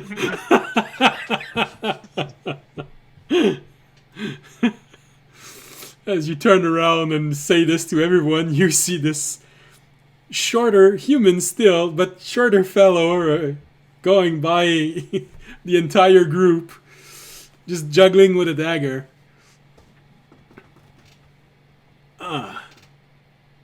And so, what was the most traumatizing moment of your life? And he keeps walking. Technically, they never said at what volume I have to answer, so I muttered to myself when I saw the god at the bottom of the lake, or dark god. almost out of instinct, audience, like you hear another ding, and there's a truffle in front of your face. Audience will eat it, and then I guess we'll follow the caravan. This person goes toward to the end of the caravan, gets up. As you all gather up and go in front, behind.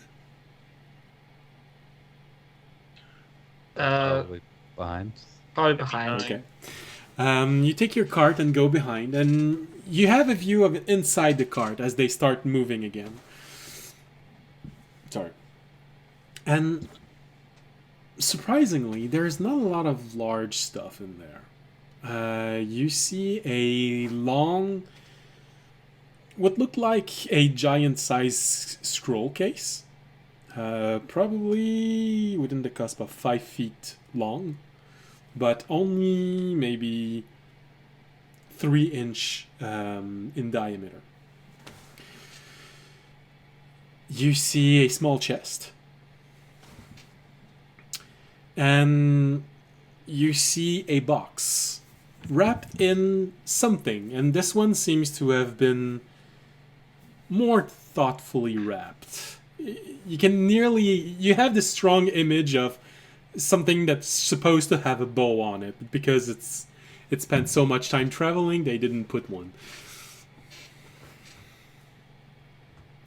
And there is a bow small comes out. pouch. All right. I am gonna look at Remy. I'll be like, Remy, I wouldn't try and steal anything. By the way, this is. I feel like this is important. I mean, I know Actually- it looks cool, but Actually, you know what? It's being used in a very different context, but in your voice, Raimi says, "For the dragon." or the dragon. Very true. All right. I also didn't get a great sense that we could have necessarily easily taken this cart. That one guy seemed to have his stuff together, and that small rogue guy made me nervous. So I feel like he'd be a tough fight. All right. Yeah, I would have gotten out of him, gotten away from him though. You didn't really capture me, you know. I could have Yeah. gotten out of it.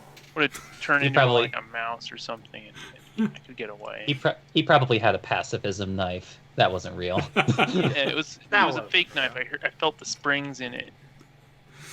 So you all gather up and you start rolling forward, and all the while you're moving forward in this cart, you see this rogue looking at all of you with a really unsettling grin. Just I want to put Yeah, all check of my my possessions pockets. into the dimension Yeah. storage space. Yeah, I'm gonna check my pocket. Make sure everything's still there. everything seems to be there. So you start moving with the caravan. Then I'm just gonna stare back at him. When he sees that you start staring back, you just see his grin going up into a full smile. Yeah. And you just see him sway like this as the car is moving. From time to time, he does give you a get the feeling that there's something missing inside his head. Mm-hmm. All right, He so lost his marbles when he was 4. Yeah. He lost his marbles in his tragic backstory. He's a rogue. all right, so I think this is the perfect moment to take our break with someone looking ominously at the group as they are traveling throughout the night. And Yeah, I guess these people don't stop. We could have Fisher, I guess, center while we took a rest. yeah, you are starting to get tired because it's the middle of the night. You haven't slept yet. Yeah. You've been waiting for them. Fisher is the only one who's been conserving his energy, so he can keep going. I'm gonna turn to Fisher and be like, mind if I catch him shut eye? Will you Mine, I can also stay up next to you, but I'm gonna try and catch him shut eye in the back of the cart. Will you try? Yeah. Go for it. Cool.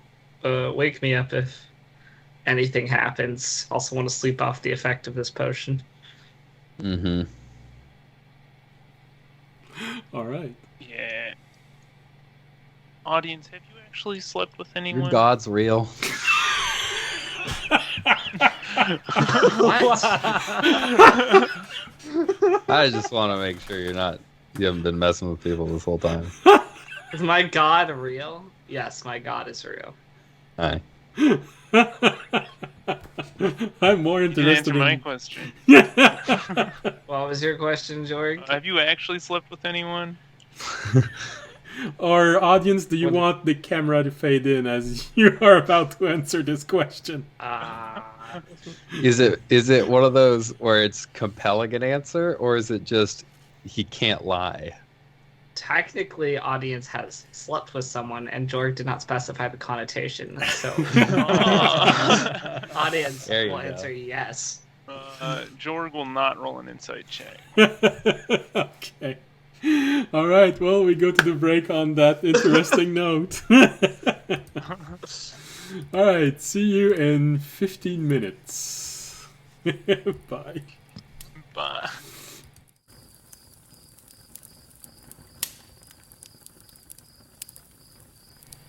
Hello and welcome back.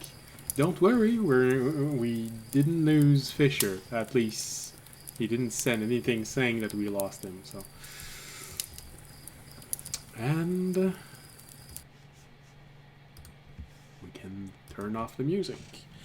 All right. So this Fisher is. We start with Fisher doing his sentry rest. Yeah, sentry rest. Apparently, he actually did fall asleep. But throughout the night, let's see. Aww, this is cute. The wind started again.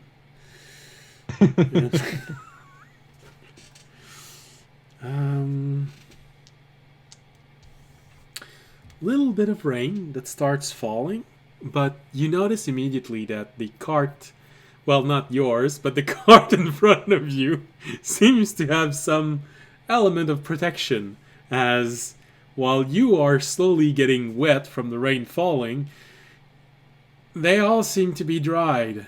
And as Fisher, again, is looking more carefully in front of him, he notices that there seem to be some sort of low-level spell that's just keeping the rain away from their cart, keeping everyone dry and safe. But I want to learn that spell.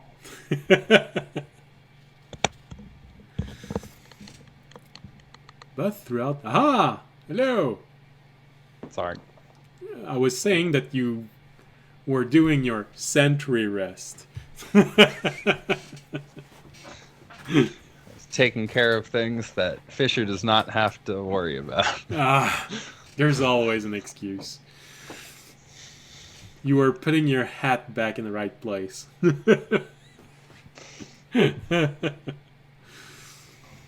So, like I was saying, you notice as the night is moving on that the card in front of you, not yours unfortunately, but the card in front of you seem to have a protection against rain. Because there's a very gentle drizzle that's starting to fall and everyone's getting wet, but when your attention focuses in front of you, you notice that their card is perfectly dry and the rain just seems to be falling and then sliding to the side, as if there was a low-level barrier or maybe even cantrip-level spell just keeping them secure from the bad weather. Make a note to talk to some gnomes next time we get back. You're gonna have a magical card. Maybe if it's worth more, we'll remember it more often. Or a nice umbrella. All right, so as you're all moving about like this, most of the night seems to go without a problem. The card in front is paying very close attention to everything that happens all around you. But what I'm wondering is Fisher paying very close attention to everything that's happening around him? Or is he leaving that? He's trying to. Okay. We'll see if he actually is. He is. That's gonna be yeah.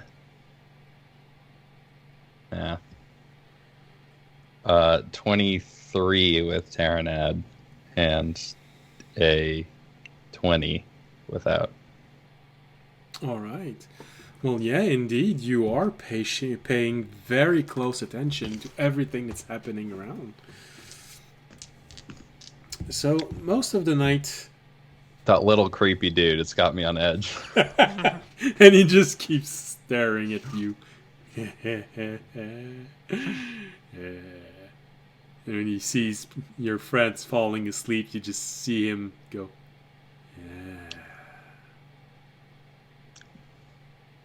I like keep my head on a bit of a swivel to make sure I'm seeing in all directions, but I never look far enough away from him to have him leave the corner of my eye. So, you see them all, and most of the night seems to be going very smoothly. The car does sway a little bit, but the road is very well maintained, so it's not bumpy or it's not actually uncomfortable. Just as the sun starts to rise, and you start seeing the first few rays of light, and oh, that's not pleasant. Your attention is suddenly drawn to something that looks like a little flash of light on the side of the road. And just as you turn around and look, you can swear you hear something whisper, and then there's a wall of light that appears that cuts the cart in front of you in half. The wall ends right in front of the rogue looking at you, leaving only the rear guard of the cart. And when the wall disappears, the front of the cart is gone. It looks like some sort of banishing something. Guys. And with that, you roll initiative. Team, wake up! Heads up. Uh-oh. Okay. Uh-oh. Who let the level 9 wizard, or excuse me, the level 17 wizard cast prismatic wall? Seriously. Yeah. Guys, come on. Wall Alright. of Light is a spell. Wall of Light is a spell, but it's not the spell. Well, which is- Doesn't A really prismatic cut wall things is one down. that banishes things. That's why I outlined Oh. that one specifically. Does it? Oh, that's one of the options it can. Right. Oh no, it's not one of the options. It's Is one it of the not? things that happens sequentially. Oh, right, because the wall, you go through all of them. That's why, yeah, it's Yes. not like the cone. it's Tobias. Spell's so dumb. It's a level 9 spell. Yeah, that's fair, yeah. Alright, so you have, like I said, I wanted to have the image of a road, but I did not have time to finish it because of the lighting problem that I had to face when we started, so we go with the emergency grid. And half of the cart is gone on the one in front, leaving only a group of very disoriented NPCs that are supposed to be on your side. There. Supposed to be. They were in on it all along. So, Fisher is driving the cart. They were the turkey all along. Jorg is sleeping in. Oh, I wish I'd had a rectangle. Let's go with this and this. What would the rectangle be for? Your cart. Oh, yeah. because your cart is in a bit of a better state than theirs. Now we get to transport it. It was my plan all along. I called these guys. I'm like, hey, can you destroy it? Can you do me a quick solid to destroy this cart? So we look better. So we have audience here. We have Remy near audience. Mhm. We have Magna walking beside toward the end. We have Tobiyashi there, and I do believe you had the good sense last episode to call out Ornak. Who we're gonna put right beside Jorg. Not Jorg. Because he's not the one driving right now.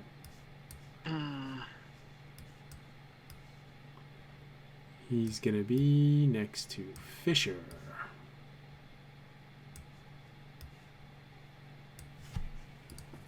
And this is what this looks like. So, from your side, you have someone here, someone here. Alright, so because of Fisher, I will allow all of you to make a perception roll to see if his warning wakes you up, and so you are not technically surprised. Ooh. George got a 22. He only got a 9 on initiative, but he got a 22. I also got a 16. 24. Okay.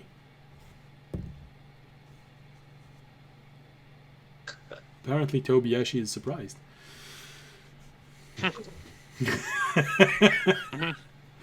Who knew? Somehow I would have predicted I that. think Toby's asleep. Well, yeah. Toby, rolled- Toby's just asleep. I rolled a 3 for him, so. 1, 2, 3, 4, 5.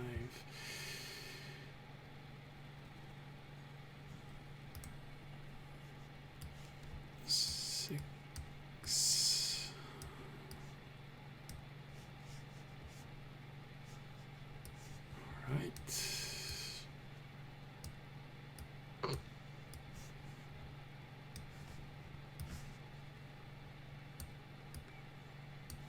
Three like this.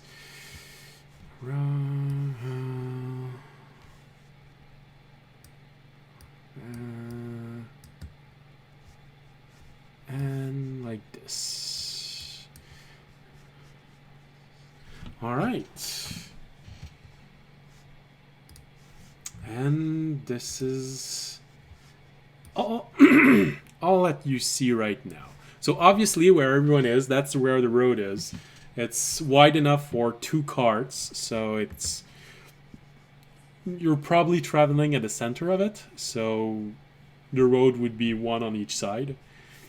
Your attention does allow you to notice that they're not all wearing the same kind of armor, as this is the beginning of the day. The 2 in front seem to be wearing something that is accustomed to a fur bikini. So I'll let you make your deduction on what that's supposed to be. They're male. They're not. They're not female. I don't. So first Speedo then. Yeah. They're Furby bikinis. They're made entirely out of Furbies. That's also possible. All right. One approaching from behind, who seems to unfortunately be trying to be sneaky, but you all rolled pretty good perception, so you even managed to see him. What you realize on both sides is that those who are in front seem to be wearing clothes which would speak magic user. And I have to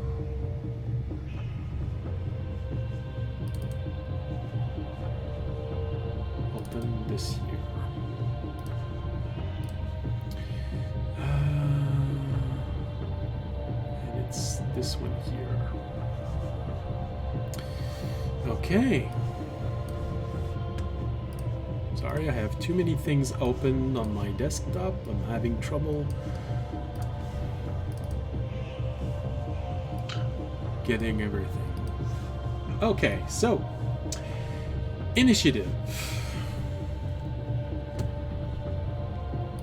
And overlay.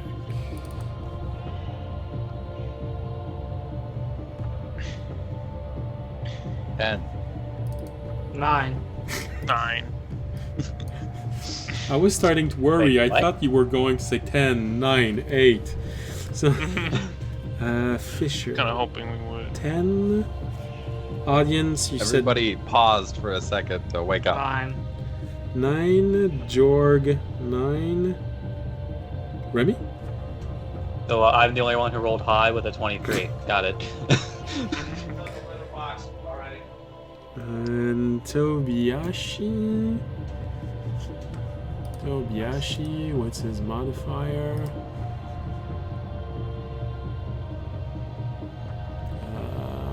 Dexterity. So apparently, no, Tobiashi rolled a 20 also. But he's surprised. Okay, good. I don't feel so alone. Yeah, but No, he's he's surprised, so surprised you now. still get one round that he doesn't. And It's a moral victory.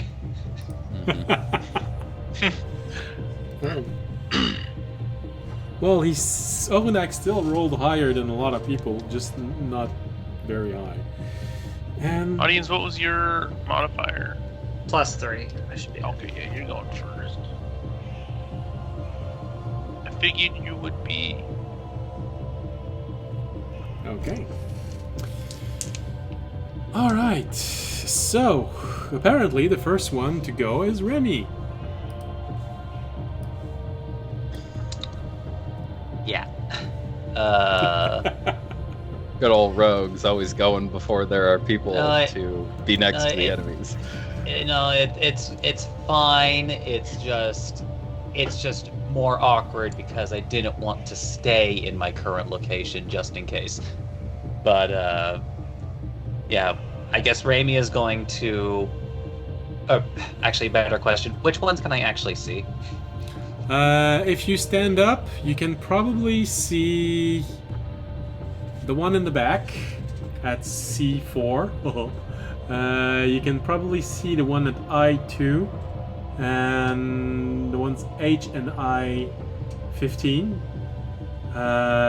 But you can't really see well those in the front at N7 and N13. But judging from the reaction of people, you're guessing there's something in the front also. Yeah. Well, since I mean, the ones I would normally try to target as the player first, I don't know that they're there. So,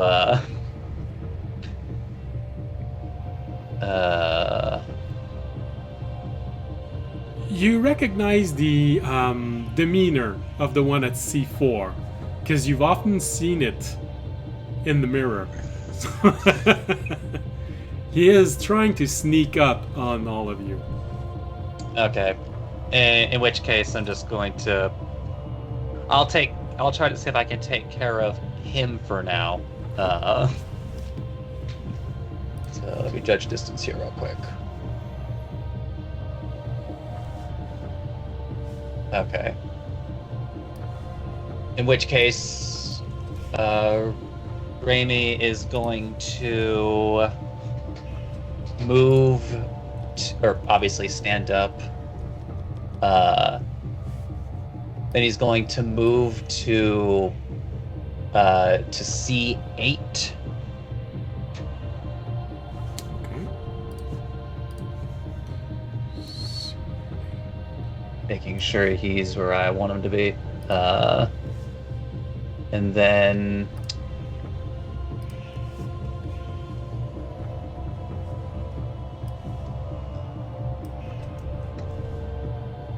And then, yep, I'm going to use the vanishing knife feature of my bracers to throw a dart for advantage. Okay.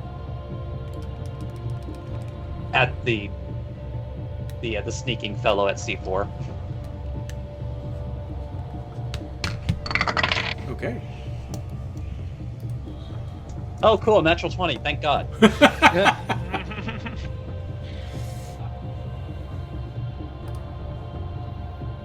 Thanks. Although that might put a huge target on my back, but you know, one thing at a time. One thing at a time. That's a dart, so yes, I grab the D4. No, I'm just gonna roll the D4s first. Make life easier. Oh god, I feel sorry for this guy. That's 2 4s. Okay, so 8, 13, 16, 18, 22.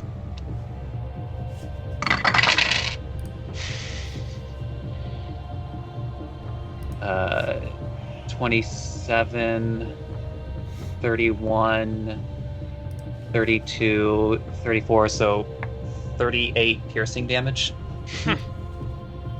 Okay. Got him. Ouch.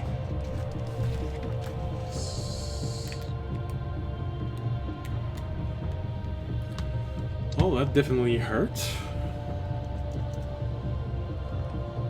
So like the guy's just like trying to like sneak, and just like Rainy pokes his head out. It's just like, no.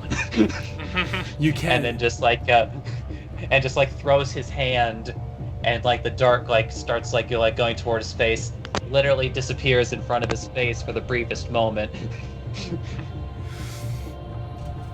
And it comes at a different angle from the other side and right ahead. Yeah, no, you see him coming, you recognize the movement he's doing, he's about to use cunning action hide. You've used it so often. And just as he's about to, because they do have a high initiative also, just he's not happy with you, and definitely that hurts a lot. Okay. Anything else you'd like to do?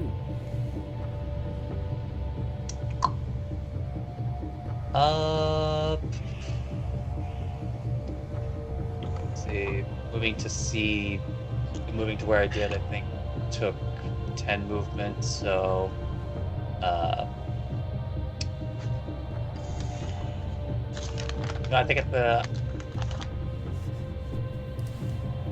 the very least he's going to move himself back to C9, and then that's all of his movement. Okay. I guess obviously, you know, like not hidden from anybody that can directly see him, but you know, maybe avoid some range attacks from people on the other side of the card. So I'll go ahead and bonus action stealth. Okay, no C9, and you are stealthed. Alright.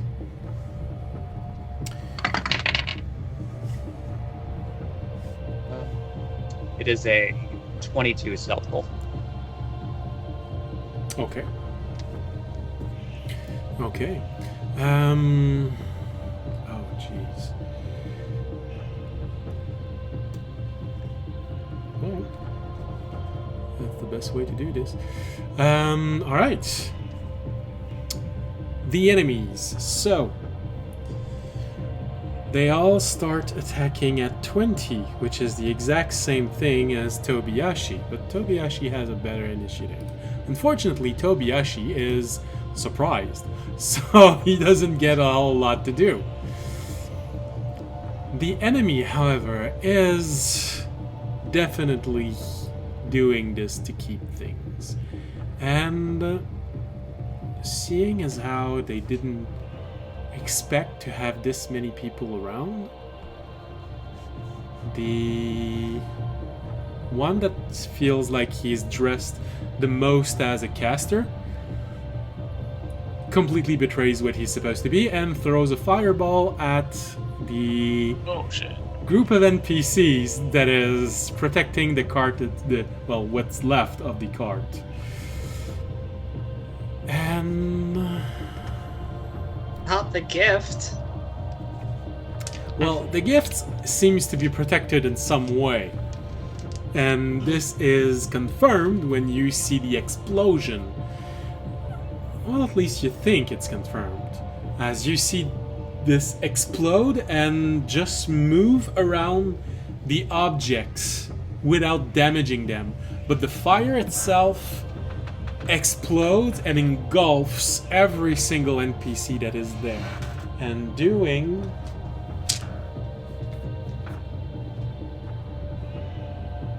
Come on, I know there's another one.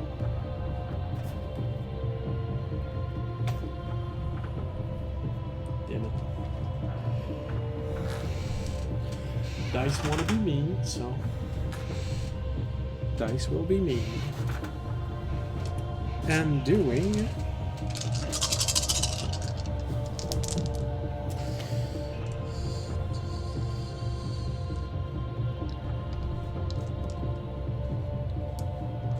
What?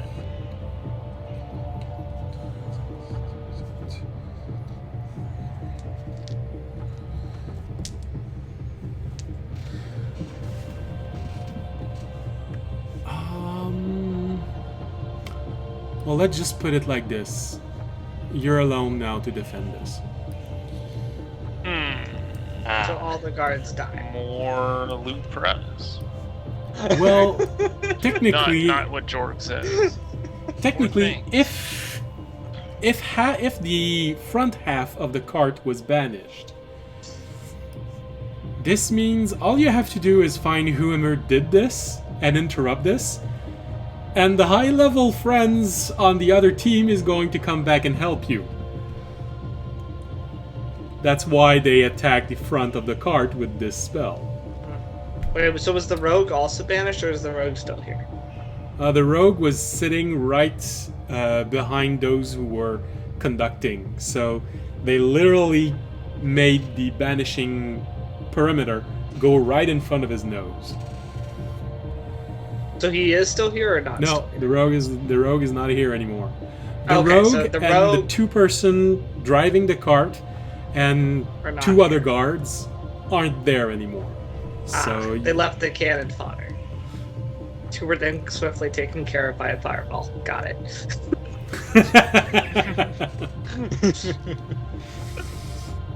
and Good job, cannon fire fodder. You soaked up a fireball. I'm proud of you. well, unfortunately, everyone in the cart, included Remy, because you're inside of the blast radius, get to do a dexterity saving throw. No. Another fireball. That's Close enough. unfortunate. You all got +2, by the way. Oh, wow. I got it. Wait. I got 13. Got it. I got a 19. 23. What's the encounter? Save. All right. So you say 23. I heard 19. 19.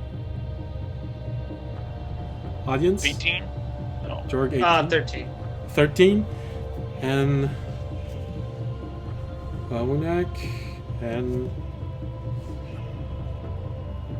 ouch. Tobiyashi. Alright, so everyone except audience, Tobiyashi, and Orunak take half damage. The rest will take full damage. So you take 13 points of fire damage and 14 points of radiant damage as two flame strike the cart where you are, one after the other. 13 and 14 is not too full on that. Are those halved or are those? That's the normal damage. So Okay. those who succeeded, those who rolled above 17, get half of this. Meanwhile, Raimi was positioned just right underneath the, or like by the wagon, that he completely avoided all of it. He is level 7, so he has evasion. Got him. All right. Ow. Yes, that is true. Yeah, with evasion, you managed to reduce this significantly. Jorg? Oh, Magna. Did Magna take that? I should roll I for don't know. Magna. You have to roll her. That's a +5 for Magna. Magna got a 16. No, that's 27 Okay. total damage. Magna is dead. I do not get Magna this late. She vanishes in a puff of smoke. Oh, even with your aura, or was that before your aura? Aura wasn't. Oh, 11, You have to beat By the way- 17. 17. So 11 plus 5 is 16 plus. Oh no, Aura would give her 18. So yeah, the damage would be halved. So that would be 20. It was 27, right? Yes. So it's 14. Magna is not dead. Yay! Magna is at 10 HP. Well, this wakes Tobiyashi up completely as he's engulfed in flame and radiant energy. Audience, why did you hit? Oh wait. Yeah. And he starts screaming. The horse made its saving throw. He's still burning. Hey! What a baller. Does it matter? Well, so long as the caravan isn't hit by another area of effect, you still have a horse. Horse is not looking great. No, I he's think not. You just named it a few days ago. Yeah. He's badly burned. Olunak, Yeah, how is he doing? he's still alive, but he's burning alive. You sort of hear as he starts to burn up. All of his leaves shrivels up, and it feels like he went from summer to nearly winter in half a second. Damn. Well, that's smarted. Fortunately for all of you, that's all the priests do for this round. Then you get...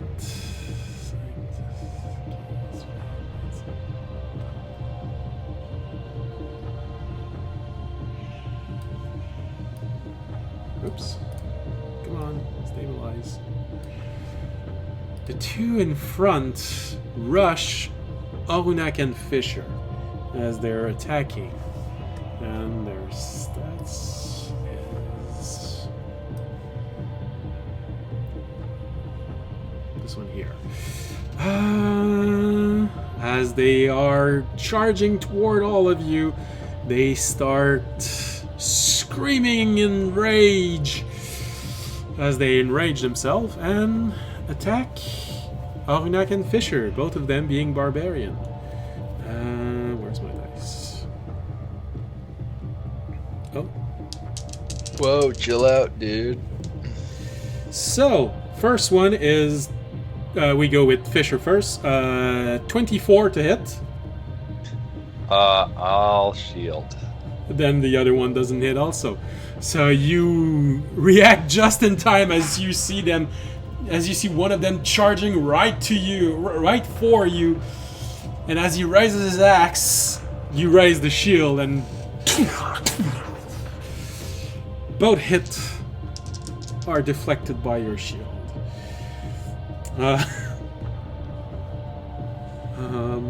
Okay. Let's put it like this.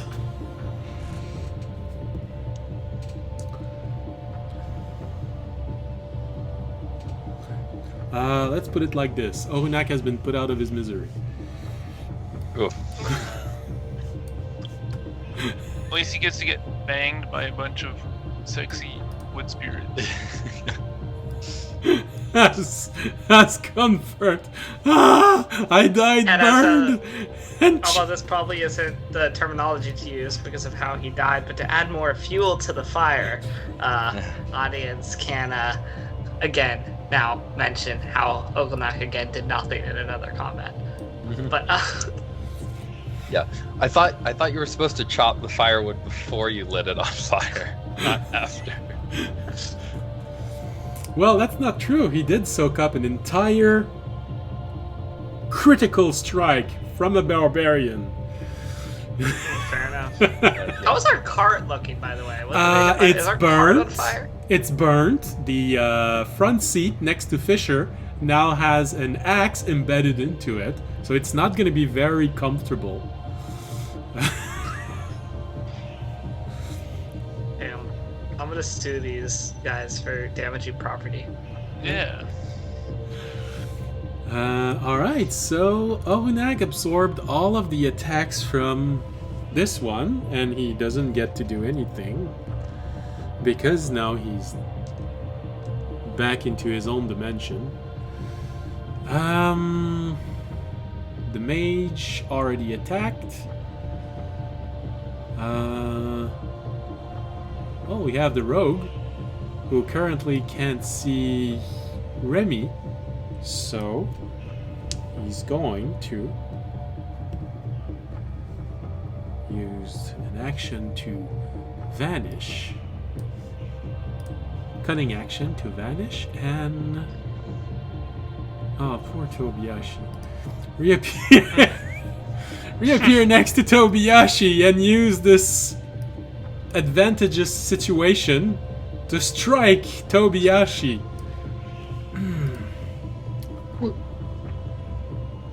Alright, so... Toby, no. Rogues. Toby, we know you were dealing with, some tough stuff, but yeah, Toby's dead. So, 26 to hit. It is a hit. It is a rogue, so he gets to add sneak attack damage. And the weapon itself.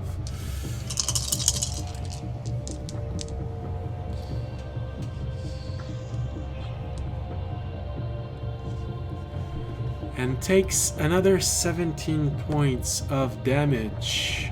Toby, no. Toby's almost dead. Uh-oh. You hear Tobiyashi as he's screaming from the flame, hurting, and then the scream just cuts short with a He is bleeding profusely from everywhere. He is badly burned. He's still alive. But let's just say that he is under the last 25% of his hit point. Where did the rogue pop back Oh, up? sorry. Right behind Tobiyashi. Well, next to him, the way that it's placed. And that's the enemies. So now... So not next to audience. No, unfortunately. No. Oh, and Magna is... Magna is still there. Succeeded. No, Magna is alive. Okay, so apparently. Magna is still there. And Magna is my transportation to these two mages. And that she's technically gonna the horse is still there. Although he's hurting really bad. Thank God die. Technically the horse should get some kick attacks, right? On the two barbarian. Well, the problem is that he's still attached to the cart. And thank God I leveled him up. Because he'd be dead. He's been traveling with all you. that trekking back from where we left him. Our horse is actually level 20. Just from all that. Well, no, but still, he's. It's just in horse Oh. levels, so it's not that. Horse levels, yeah. No. You see, the horse has long ago took levels in paladins, and now it's going to activate its level 20 paladin aura. Yeah. God damn. Audience is jealous. All right, so now we are at. The guards are gone, so their turn. They don't get a turn. Arunak is gone, so he doesn't get a turn. So we are at Fisher. We just dropped from 20 to 10 in initiative. Yes. Amazing. Audience might make a comment once we bring these if we bring these high level people back about maybe not having your entire force clustered together in a small space in the back of the cart. Now tactically that might not be the hardest plan. So when I saw that initial flash of light, which side of the road was it from? Right side. Right side. So the side with the Two one. red M's. Yes. One Okay, of them the side is with the two. one of them is most likely the one who banished half of your friends.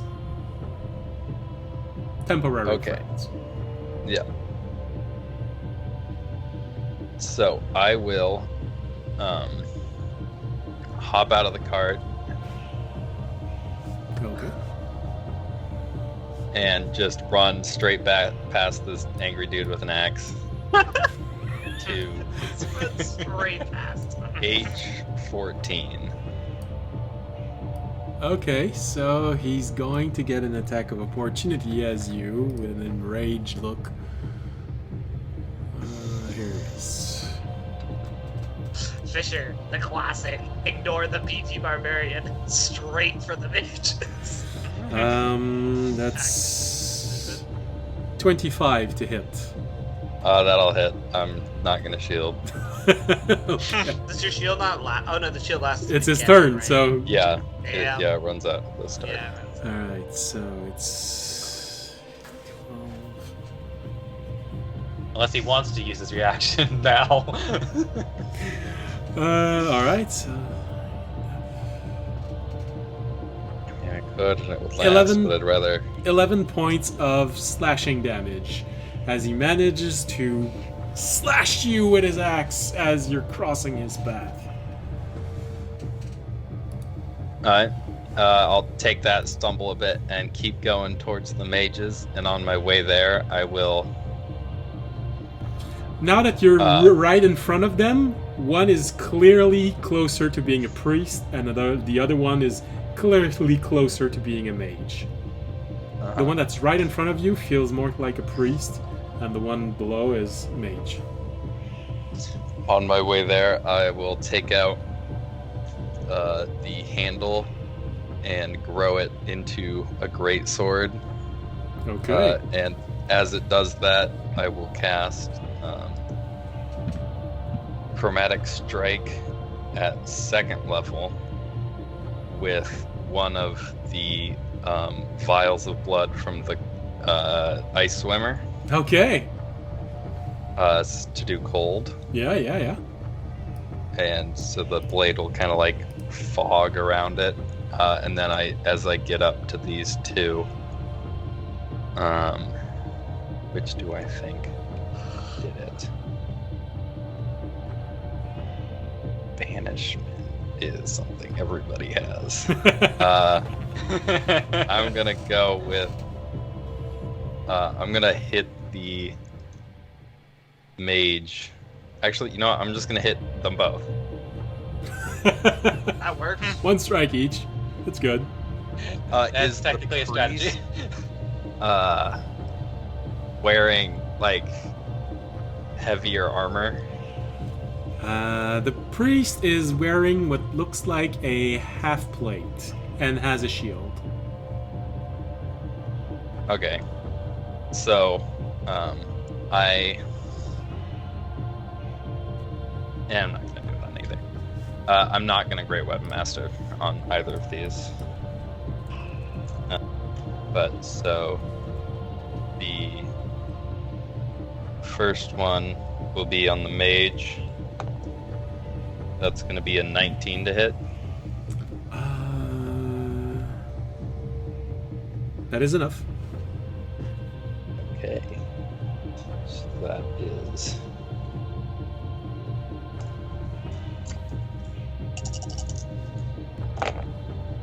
So that's going to be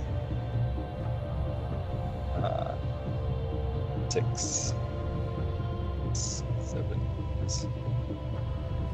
13 slashing damage and 4 cold damage. Okay. And if it is concentrating, Yes. it does have disadvantage on Constitution saves from the cold Okay. until the beginning of my next turn. Okay. And then I'm going to try and do the same thing to the priest with a 21 to hit. 21 is enough to hit. For another 13 slashing damage and then 6 cold damage.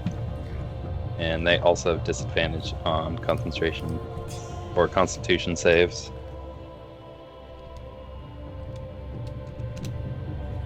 Okay.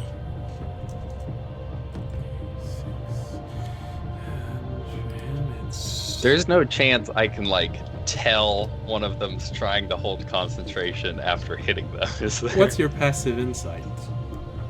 Passive insight is Well, not. yeah. No. No. Yeah, fair enough. And then I think I'll just action surge and do it again. Do it One to again. each. Dun, dun, dun. Okay. So mage again is going to be a 28 to hit That is enough. for 17 slashing and 6 cold. And priest will be another 21 to hit That is enough. for 16 slashing and 3 cold.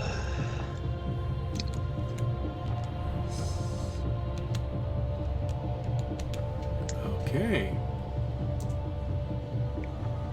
I hop up and I just do 2 wide sweeps across both of them. No, that definitely hurts a little bit. You get the feeling that you almost touched something very important in the body of the mage. Almost touched something very important. The priest is, however, still in a decent shape. Alright. And no poof of allies. Nothing seems to be coming back, Okay. and That's okay. you can't discern if one of them is trying to poop. Yeah.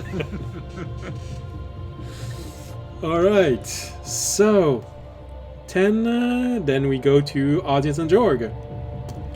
Alright, well, audience goes first. So I will leap onto my cat, Right. So and as Remy would say it, audience is Mount Magna. then and then Magna will go 5, 10, 15, 20, 25 to the other side. He will go all the way to H16. Damn. Okay.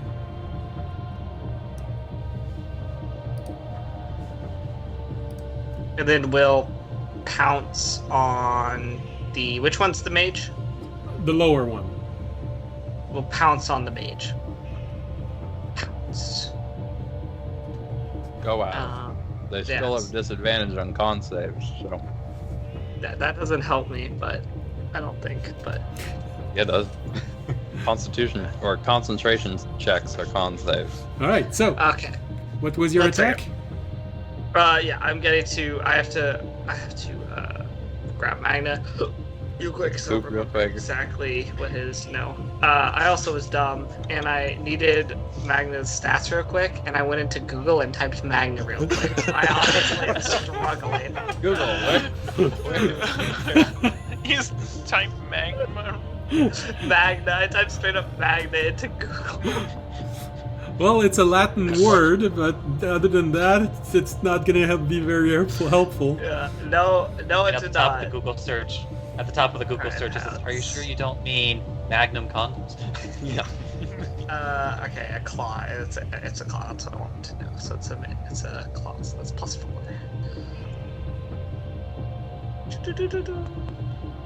Nope, the pounce does not hit. Okay. That's fine. That's Magna's turn. Magna's done. Now, audience will first swing at the mage with a. Oh, I can go just 2 attacks now. Wait. A 26 to hit. 26 hits. And he will use quick 2nd level Divine Smite. Good lord. He will hit for. Where is it? Greatsword, 2d6 plus 5. He will hit for 15 slashing damage. And.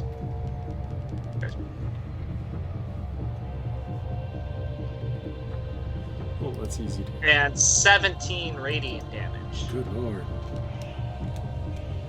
That's actually not an insignificant con save if they're the one concentrating. No, it is not. Do I see any poof? I need to know for my next attack. What is your passive insight? Not high, but as is none of audience's passives. But The people with the highest insights are elsewhere. 10. Well, you're slightly higher than Fisher. Well, no, nothing goes poof. The wizard, you can't see if he's pooping, but you can see he's bleeding profusely.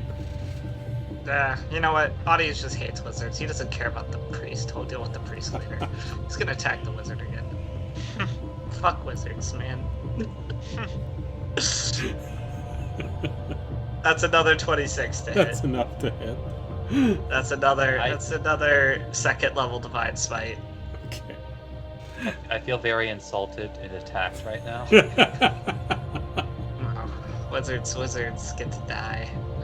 That's 17 points of slashing damage. That is enough to finish him. Oh, well, he's also getting hit for 10 points of radiant damage, just to add on. Just to be sure. Yes! You see the mage fall. Nothing goes poof. Alright, well, Oh no, this side. that's fine. I dealt with the mage. I hate mages. And then, well, if he is gone, yeah, I guess I will turn my attention towards this cleric. But I don't have any more attacks, so So as I will stand menacingly behind him. Yes.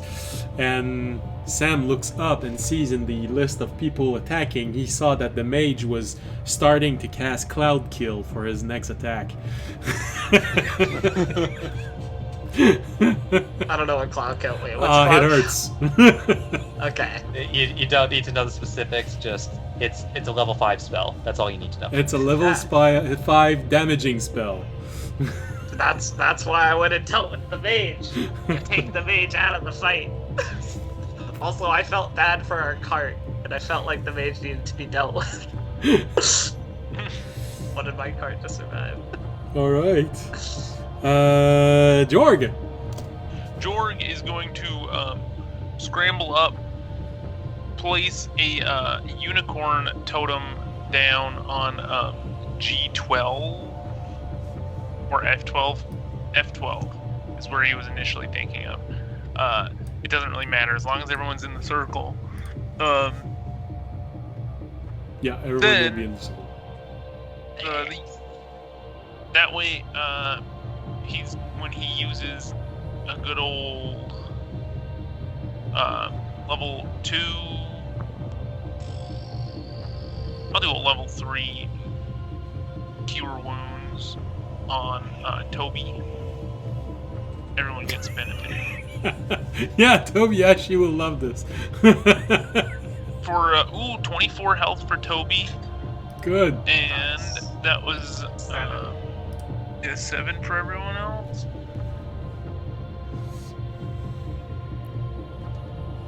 I believe. Yeah, we appreciate it. Yeah. And then he's gonna get up out of that cart. Tobiyashi has 1 hit point shy of being in single digit, so he really does appreciate it. Yeah. Jordan's gonna back up, but he's gonna stick with Raimi a little bit behind Raimi. He's gonna go to C10, but he doesn't want to get out of, like, he doesn't want to abandon you guys, but also He doesn't want to get our hit tanks again. just ran away. So, no, actually, how big is the fireball radius? 60, I believe. Hold on, it's been a while. Fireball's radius is 20-foot radius. Okay, he's gonna. Oh no, 60 is. Yeah, all right, sorry, I was thinking about another. I was about to be like 60. God damn. Yeah. Sorry, I was thinking of another spell. In that case, Covering the map. he's gonna go to C14 instead of having moved to C10 because he was smarter than Avery is about that. Well, technically, Avery's moving him, so you are at least as smart as that. You know? Yeah, but he thought of it first, so he didn't waste his movement moving over to the wrong spot. All right. Oh, by the way, that 24 to Toby, was that with or without your unicorn benefit? Oh, that was without, so we got 31 total. Oh.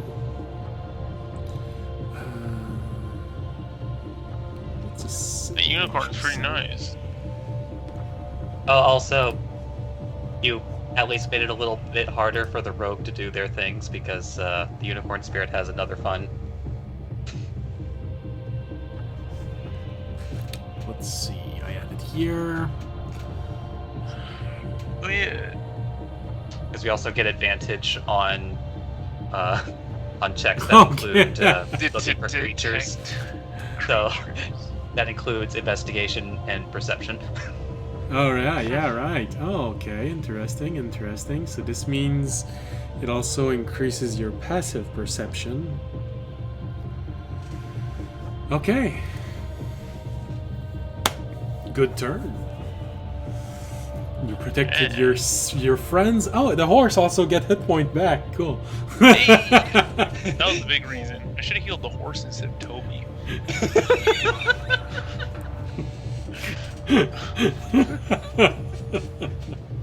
Well, you're a druid. Everyone would have forgiven you, except Tobiyashi. Alright.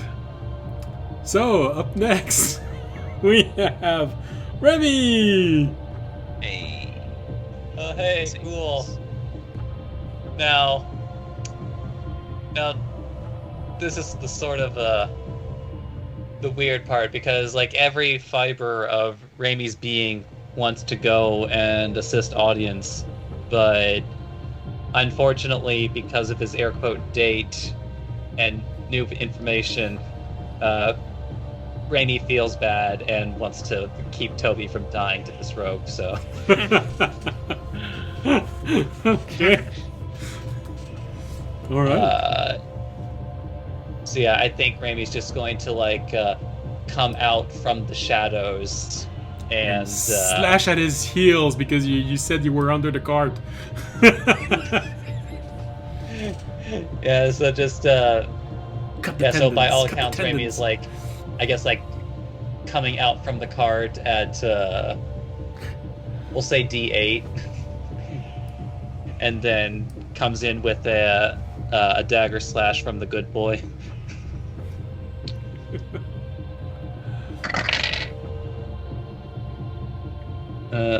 That's going to be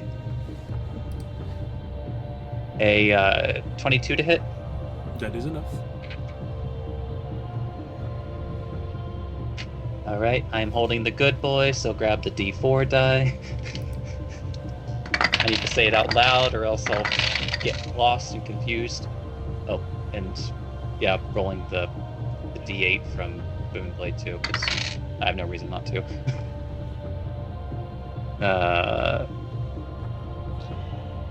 Shit, where's the D4? Just rolled you. Oh, there you are. You're in the corner.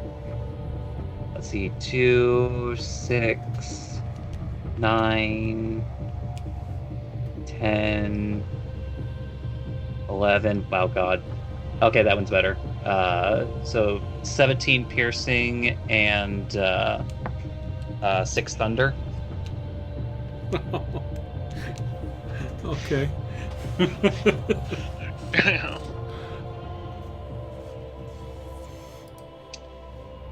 And He's very injured.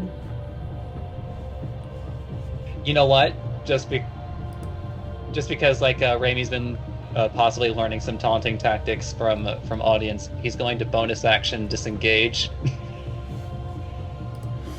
and move to he'll move to C6 and kind of like do that pose where it's like you're holding the dagger out in front of you and just like, and then just like does the come at me, bro. All right. Okay. So, That one. Tobiyashi's turn. Tobiyashi now has 2 attacks. So,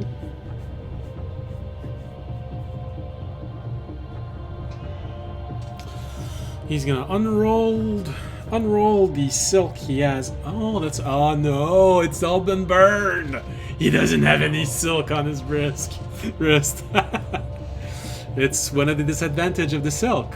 If it's area effect damage, the silk is also damaged, and it currently does not have enough hit points to sustain the massive damage that it also took. I will ask if that's something underlined in the ability, because Yes. at least with Fireball, it does explicitly say it doesn't burn anything that's being worn or carried. Yes, I did specify this on the ability. The silk can be targeted, or if there is area effect damage, the silk takes damage. So he can't do this. All right, so he's just gonna go out and get revenge on the rogue, trying to murder him with his meteor hammer twice, and it's enough to hit for a 19 and 24. I think he's gonna want me to roll for him in the future. Get those hot DM rolls.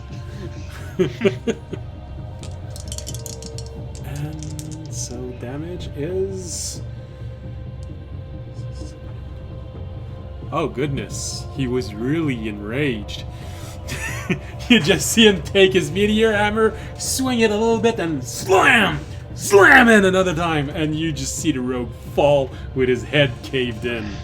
He dealt a total of 20 damage, and he only had 11 hit points left. I like to imagine it was just like when Randy was like taunting him on one side, that's when like Tobiyashi stood up, rose with the hammer. And flah! So his brain is all spilt on the side of the cart. You're gonna have cleaning to do.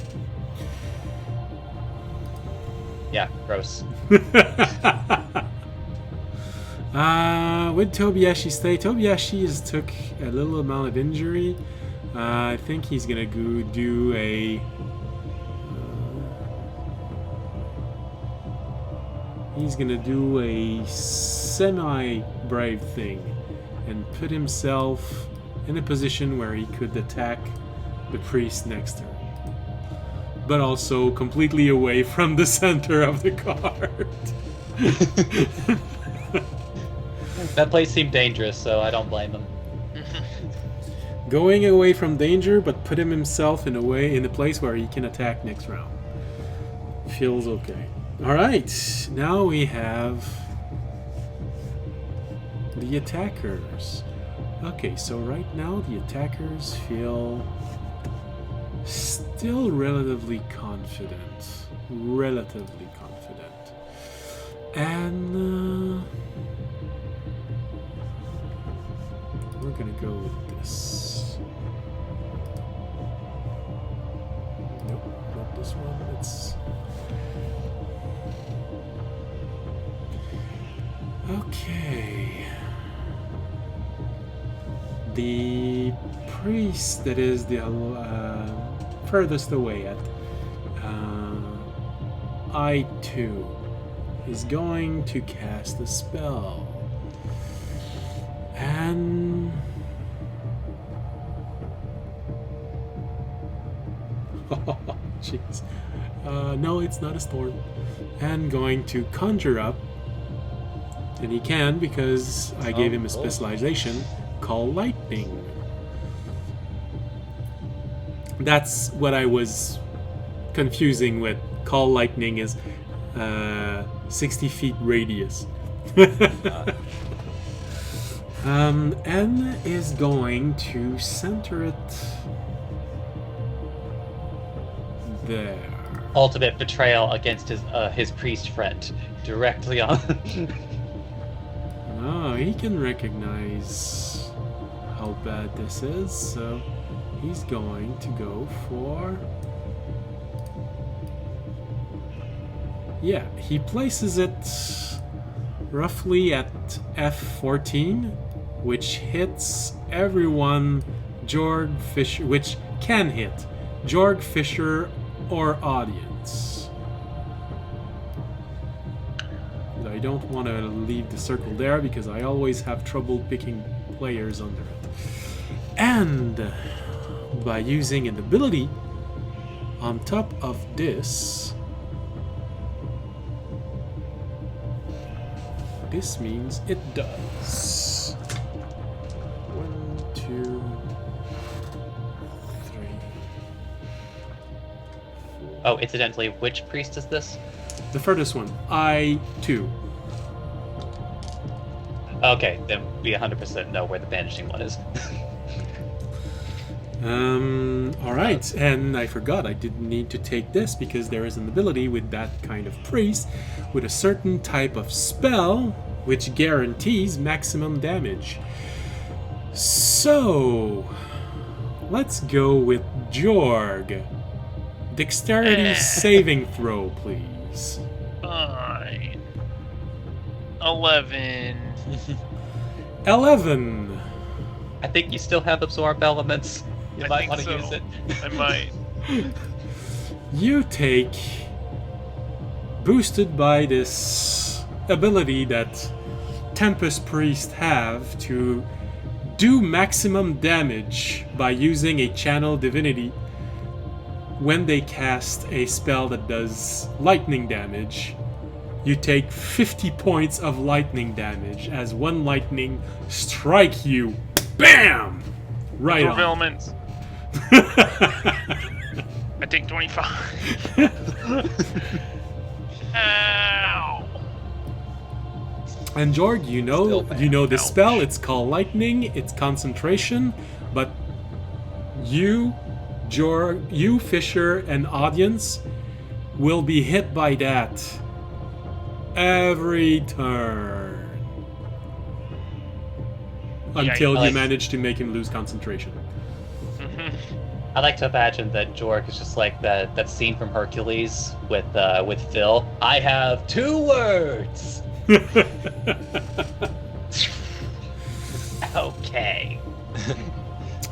right.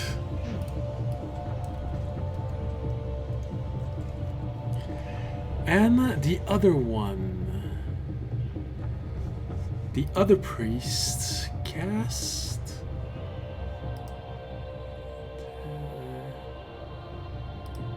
Come on.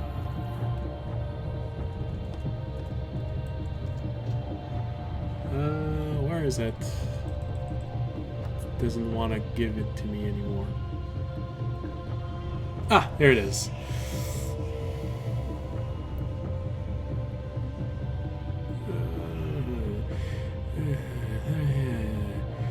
Alright, so the other one gathers all of his energy, focuses it on himself, and strikes the ground as strong as he can. Fisher and... Hold on. Oh! Fisher, Jorg, and audience. Oh no. Oh god. I'll make a Constitution saving throw. Alright, Fisher, you get +2.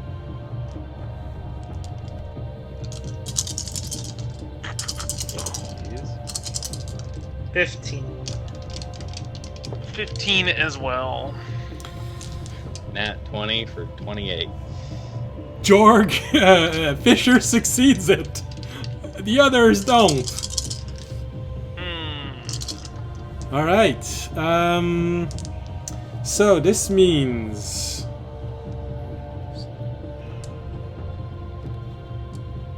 Oh yes, technically Magna also. Magna's gonna die no matter what I do. Okay. I just didn't So, know. except for Fisher, who can halve all of the damage this has and not be knocked prone. You all take 14 points of thunder damage and...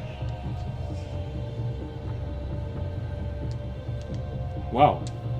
20 points of radiant damage. Is that before being halved? That is before being halved. Alright. So 14, so 20, so we're taking 34. Yes. Goddamn. That's And audience and Jorg are prone because you failed your save. ow. Magna's God. You can remove Magna. Well, Or technically not she's dead. under you, so I already removed her. Vanished. Yeah. Magna actually just vanishes from underneath me. That's why I fall prone. The damage goes right through it.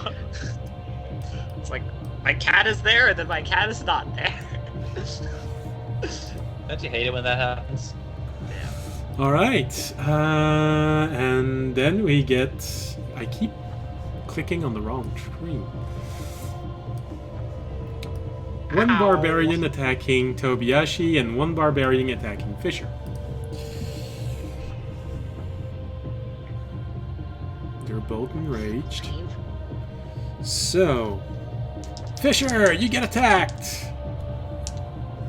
Yay. And he's attacking you from behind. You get a 26 and a 14. I'm gonna shield. Shield is... Oh, yeah, that's right. You have 22. Yeah, so it blocks the one. And the other one, well, your armor took care of that. Okay. Yep. Then the other one attacks Tobiyashi. Oh, good lord, he's so lucky. He just avoided... I need to make a Well, my dice collided concentration check. and transformed a natural 20 into a 2. So... I just rolled my concentration check for that, Thunderwave? whatever that con save was, Yeah, and it destructive was wave? another nat 20. Okay. Save something. So you stole... I know, right? You stole the natural 20. How mean. Damn. All right. Well, in that case, this means Tobiyashi is rattled enough that he's dodging like hell, and the barbarian doesn't manage to hit him. All right, and that is for the enemies. which means we go from 20 to 10 with Fisher. Okay. So,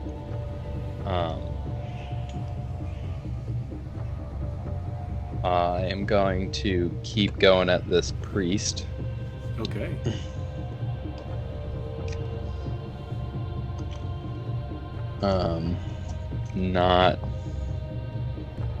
Not great weapon master.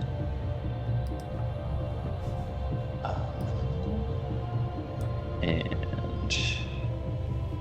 also I'm going to use green flame blade. Okay. That'll be a 22 to hit. That is enough. This will be interesting. Damage rolls.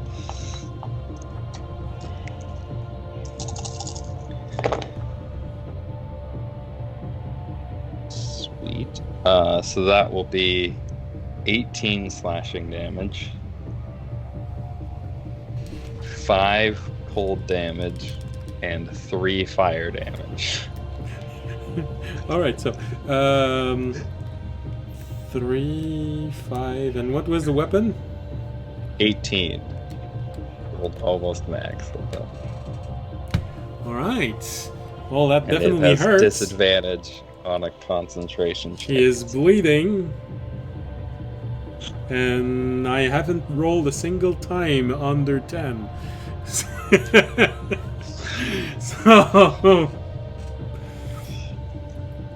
And I'll go again. That'll be Feels good, another Chris. 22 to hit.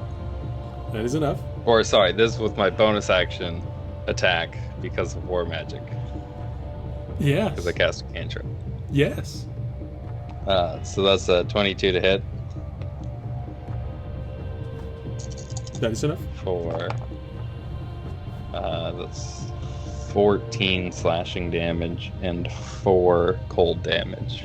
So 18 total. Well, he is definitely severely injured, but I rolled a 17 and an 18 for his concentration, so... This dude! He is focused on the task! He's just getting wailed on, but he's He's just huddled in a ball with his eyes closed. Like, Ah! spell. well, he did smash the ground, but Yeah. Alright. Alright, so that's Fisher. Now we go to... And then I'm gonna turn around to the angry dude and go, "Stop it, I'm busy." You stop! stop. Make a persuasion roll with disadvantage. Roll those 2 nat 20s. 1. It's not a nat 1, but it's a 1.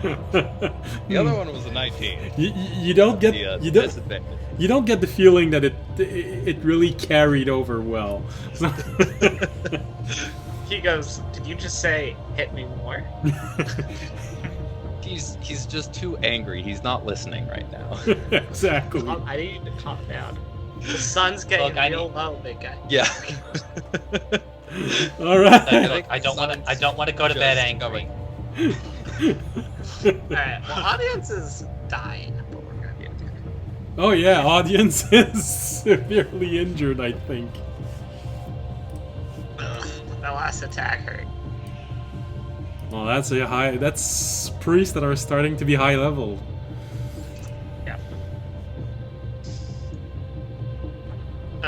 It is audience turn, right? Yes. Audience and Jorg. Alright. Audience does not appreciate this priest. He is gonna hit him. Well, actually, he's gonna use 15 feet of his movement to stand up, and then he's gonna hit him. There you go. That tracks. Okay. He's gonna miss. Hit him again. He's so injured. His eyes are starting to blur. 22 to hit. That is enough. You're alright. He's gonna use that last level 2. We're gonna hit for 16 points of slashing damage.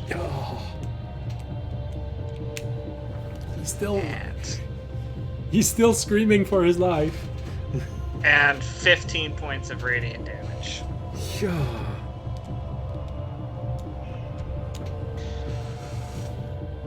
You strike him, and that is enough for him to fall. Hey. Ooh. I could do radiant too, bitch.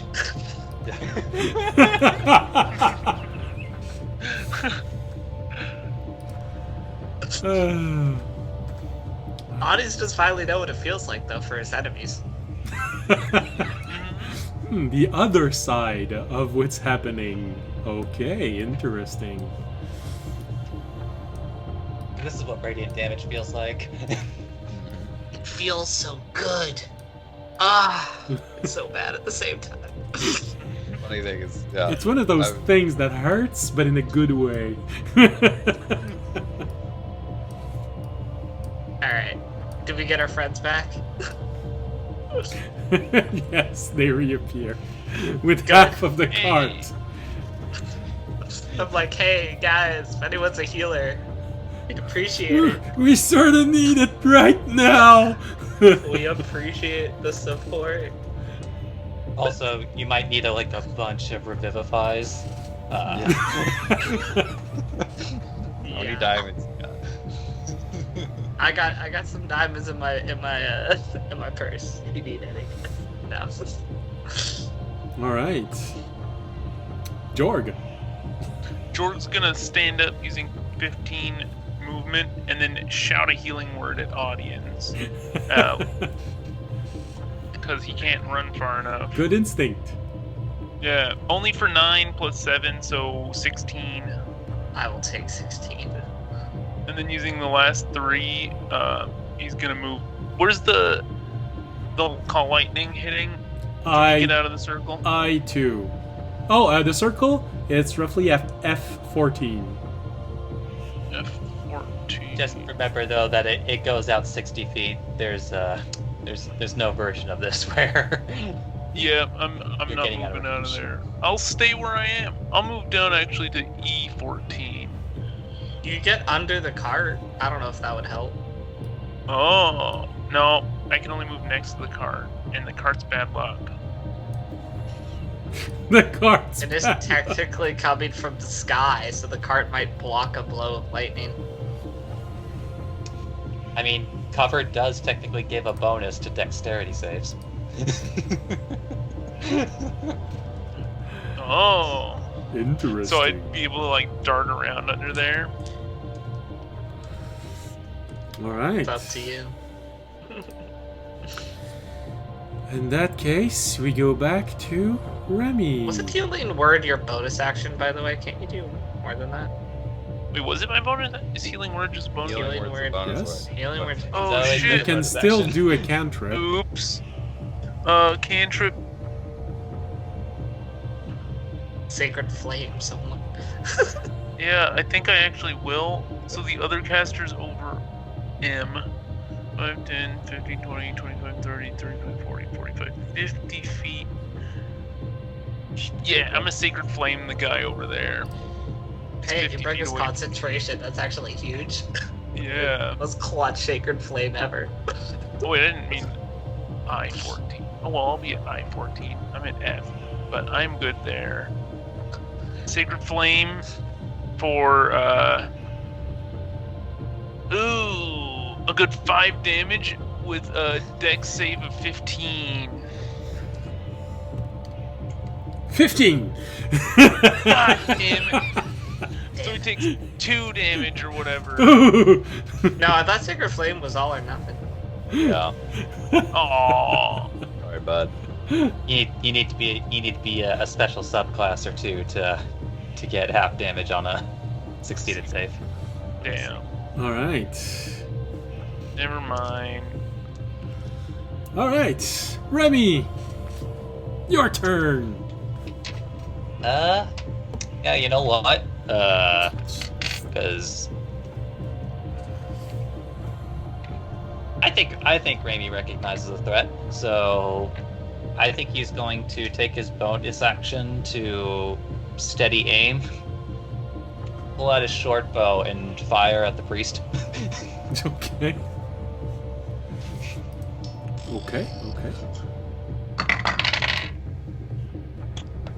Not getting advantage otherwise. Or, not getting sneak attack otherwise, rather. Yep, that'll be 24 to hit. That is enough.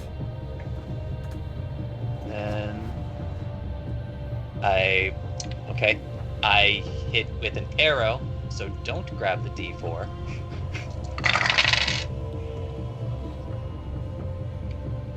Okay, that's gonna be D4, 9, 12, 17, plus 20, 24 piercing. Oh wow. Okay. Okay. And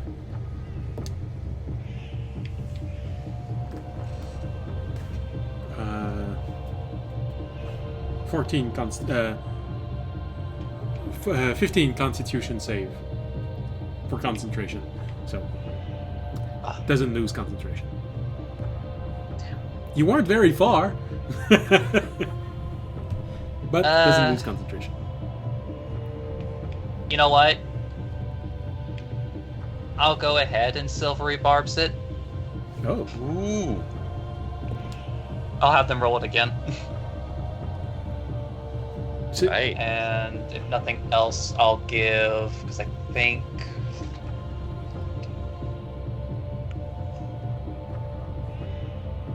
yes. I'll give the advantage to audience. Okay. Thank you. Fortunately, you rolled a 16. You rolled higher, so the other one Both. It was worth a shot, was worth it.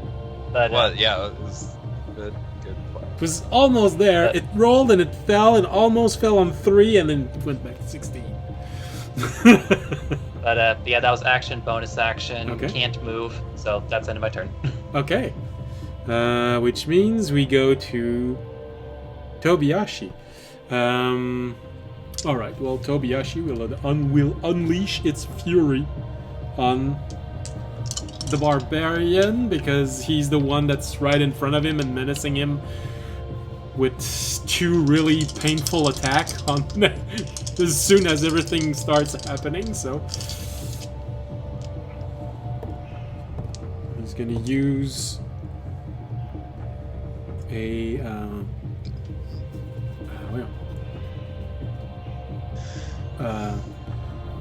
why can I say it? The ability of Reckless the attack? sorry? Reckless attack? No, but it's true. He has a I mean, nothing. no, he has a the warrior ability to attack more. Why can I remember the name? Action search? Action Surge, and he also has Fury of Blows. Flurry of Blows, sorry. The first one was a 14, and there.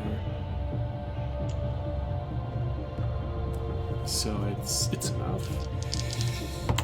And the other one is not enough. That one is enough. That is enough. Really, it's enough? Yes, it's just enough. And that is enough. So 4 attacks that actually go through. Oh, I thought I heard 5. Unless you mumbled didn't hit. No, actually, but you're right. It's 3. Yes, there was 5 attack because it's. Ah, god damn it! I'm only. Sorry, you said flurry of blows, so I assume you made 6 attack rolls. Yes, there's one missing, and this one hits. So, but it is 4 hits. Tobiyashi is all doing d6. He's all doing plus. Okay, so.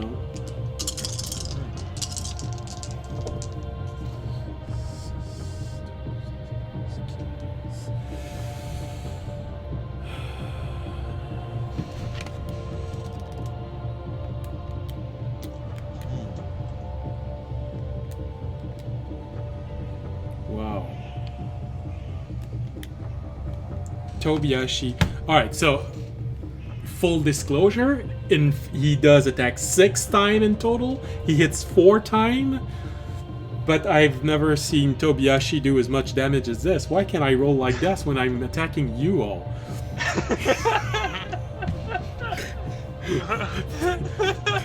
He does a grand total of 36 points of damage to this beast screaming in his face. But he is enraged, so it doesn't hit as hard. But still.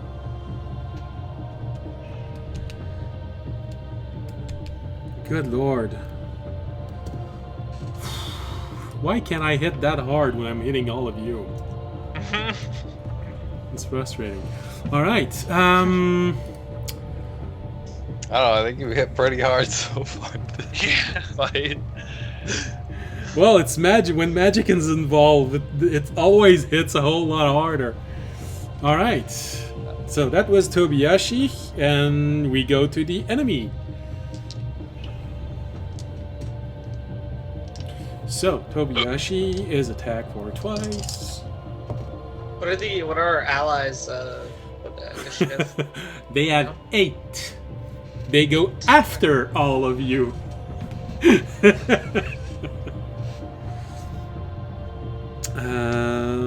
One hit, one Train these guys. doesn't hit. Well, they just came back from being banished. They're slightly disoriented. They come back, every single one but us is dead. So it's 10 points of damage for poor Tobiyashi.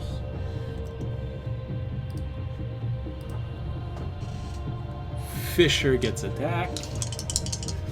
Actually,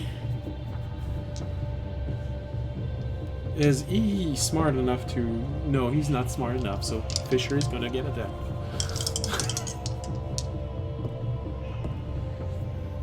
Okay, so it's 25 and 20. I'll yeah. Oh, I'm gonna shield. Again. Shield it.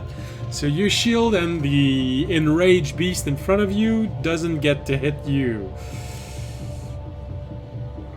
Well, he's getting pissed at this. All right, and Can't do it for very much longer. the priest, however, looking at everyone that just reappeared and everything that's on the field, is going to go for... I want to make sure nobody follows me, and I'm getting out of here.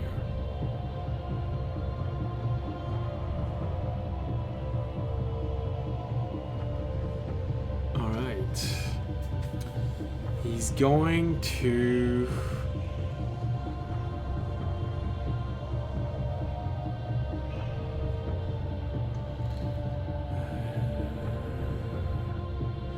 He's going to use every single ability he can muster and strike once again at Jorg with the lightning. Dexterity saving throw, Jorg. I can do that. Oh, 11. Holy shit. This is not... That's not good. No, that's very not good, because he uses all of his ability, meaning that you probably all have a very shocking experience as you see this. Ew. You see the lightning go right for Jorg. He has 2 channel divinity, so he can use, and one last time, you get hit right on 50 points of damage. Your corpse gets shoved in the air and falls to the ground 10 feet away from everyone. And Did I use absorb elements? which means you still take 25 points of damage. Womp. And if I'm not mistaken, Jorg falls to the ground unmoving. Oh yes. And hoping that you will all decide to help your friend before following him, he decides to run away. Bitch. Follow him. I can take it. I mean, there's still barbarians here. Oh. There's 2 barbarian, but at the end of this turn, they're gonna get swarmed by high-level friends that you have, and the priest did not want to have to deal with this. Not paid enough to do this, so. The priest can get out. It's okay. All I'm right, not chasing the priest. and that's every single enemy, which means we go down to Fisher. Okay, so priest. Yeah, he's still, or is it not moved yet? The priest is gone, but everything else is exactly where it should be. Okay.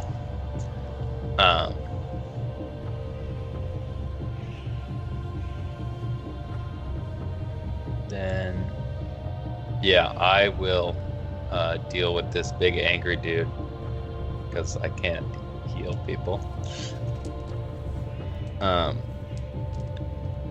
So I will use.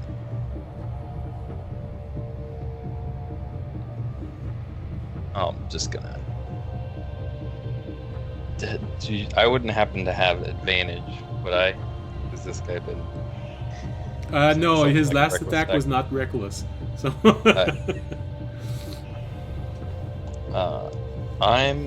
I'm still gonna Great Weapon Master, and I'm gonna use no, I'm not gonna Great Weapon Master because I'm going to Green Flame Blade. Okay. I should have Great Weapon. It's gonna be a 28 to hit. It's enough.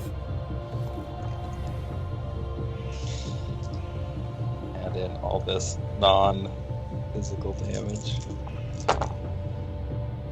So that's gonna be 16 slashing damage, Okay. and then 6 fire damage and 7 cold damage.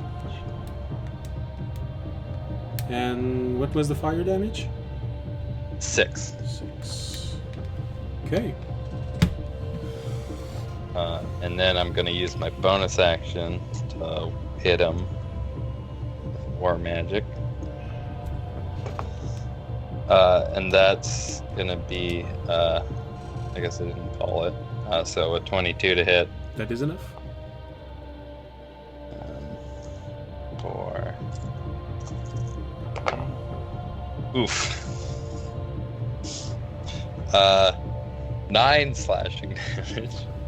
Rolled snake eyes. Oh. And 6 cold damage. Okay. He's taking it like a real barbarian would. Yeah. All right. And that's it. Yeah. Which means we go to audience. Can audience reach? Yes, he can. Alright, Jorg, I'm going 5 feet towards you. And I'm hitting you with that sweet, sweet.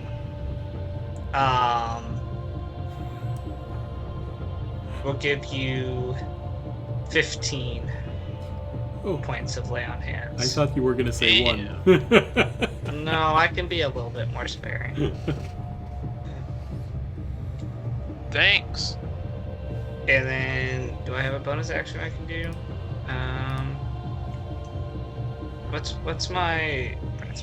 Is it a bonus? No, it's right. It's an action. Yeah, there's not a lot I can do after that. I'll go stand. I will go 5, 10, 15. I'll go stand next to the barbarian again. On I or I-13. I-13. I-13. Okay. Set up that flanking bonus if one of my NPCs want it. All right.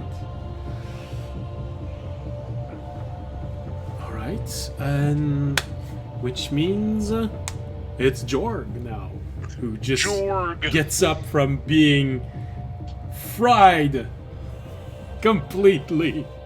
Yep. You still feel that sting of the lightning, and it hurts. Yeah, my muscles all ache now, among other things. You don't know why one of your How's you don't know why audience? one of your eye keeps blinking. Yeah. How are Audience and Fisher on health? I'm Fine. just over half. I'm 40 out of 78. All right. Yeah, So I'm looking pretty banged up, but technically not injured. I'm pretty sure just over half means not really visibly injured. Yeah. Well, because audience was taken below half, then healed, there is blood on his shirt. Well, pants. Yeah. I mean, I don't know how much blood His there is. abs are My glistening. I look singed. My scales look a little singed because it was radiant. Yeah, that's right. Radiant. Fire. So you look burned. Hmm. You know, there's this brassy color, there's this stone color, and then there's this odd patch of brown. So sorry, Jorg. What are you doing? I'll use just a nice level 2 cure wounds on myself, because I am Okay. feeling a lot less No. healthy. Did your unicorn go away when you went down, or did it stay up? It did go away. Yes. So I get 13. Yeah. All right. Still injured, but not as badly. That'll be my turn. I think the scare persists for a full minute. I don't think it disappears when you incapacitate. I think it does. So when you die, but Persist 1 minute or until you're incapacitated. Or until you're incapacitated. yeah, it's the spirit. Unless you're bringing a different version of this. All right. So this means that was Jorg. And now, finally, all of your friends. I mean, I would call them acquaintances. We just met. Business but partners. Friends might be a little strong. All right. So, I've not called that rogue my friend yet. Weird ass oh, rogue. that's right. Yes, that okay. Ah, come on. Thank goodness I get to.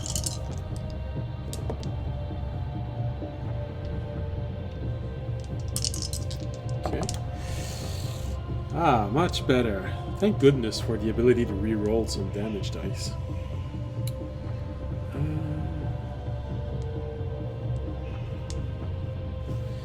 Which means...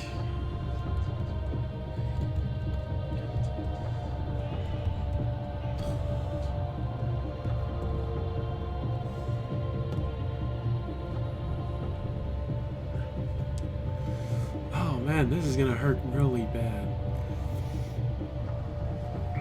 You get to see this sneaky little rogue arriving from where he was and jumping off the cart that's now had an odd angle, and then going right toward the barbarian attacking Fisher. You just see his eyes go, "Here, let me introduce you to my little friend," and he jumps and shoves his dagger. I forgot what it's called in English. So at the top of the shoulder, and just slides it down slightly. You hear the barbarian scream out, and you see a profuse amount of blood flowing from his shoulder and slightly from his back.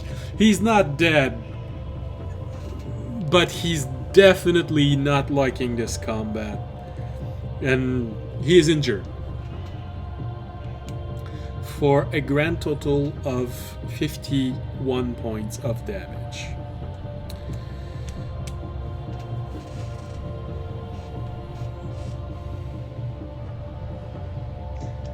Damn. You get 2 guards. One going toward the barbarian, but taking a very wide stance. Another one going toward this barbarian. And you got this one, who feels like slightly a paladin, but you're not sure exactly if he is. But apparently, barbarian missed his saving throw.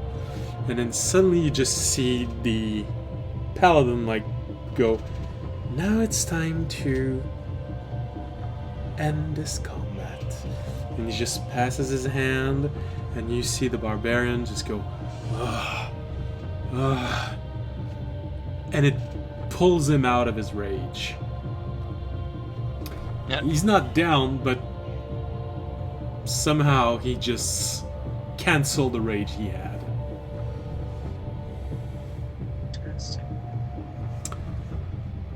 And the last one stays in the cart and starts looking at everything that's in there to make sure that nothing's been damaged or otherwise cause the wrath of a dragon if they get there in damage or missing. And so it goes to... Checks inventory. Yeah, he has to. Fair enough. Alright, so we go back to the players. Remy, you go first.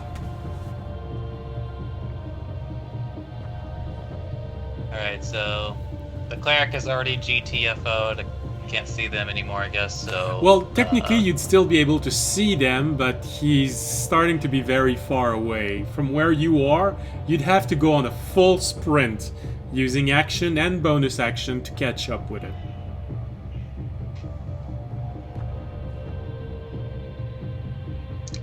We can let him go.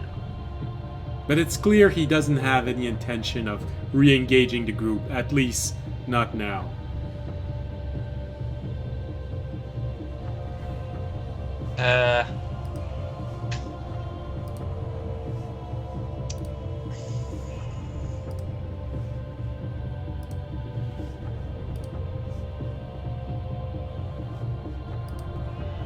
Maybe he's going to go by if I see your face again. You're the first one to die scenario, and I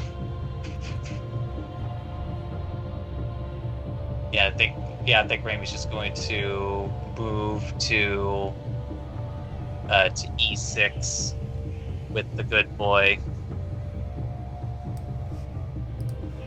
and stab. Go ahead. And now he's not in rage, so he doesn't have resistance. Yeah, why do you think I wasn't attacking him earlier? Just like, I don't want to waste this. That'll be 22 to hit. That is enough. Hitting with the good boy, so that's the D4.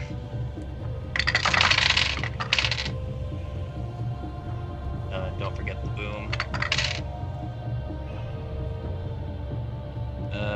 That'll be, let's see, 3, 7, 11, 13, 18. Fortunately, only 18 piercing, but 5 thunder. Okay.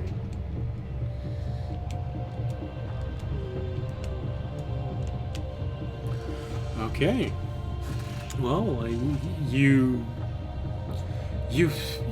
are so close to injuring something very important in the human body, but we're just an inch too high, meaning you're reaching 50%, but not there yet.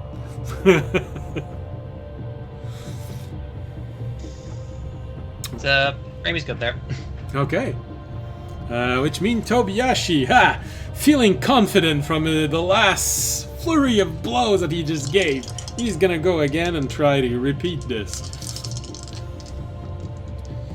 Which... I guess advantage, son. Good thing. Well, that doesn't change anything. That creates a critical hit.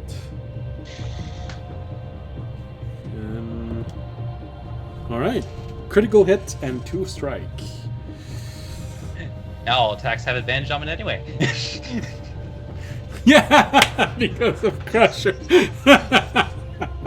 Yes, definitely. So we got hit.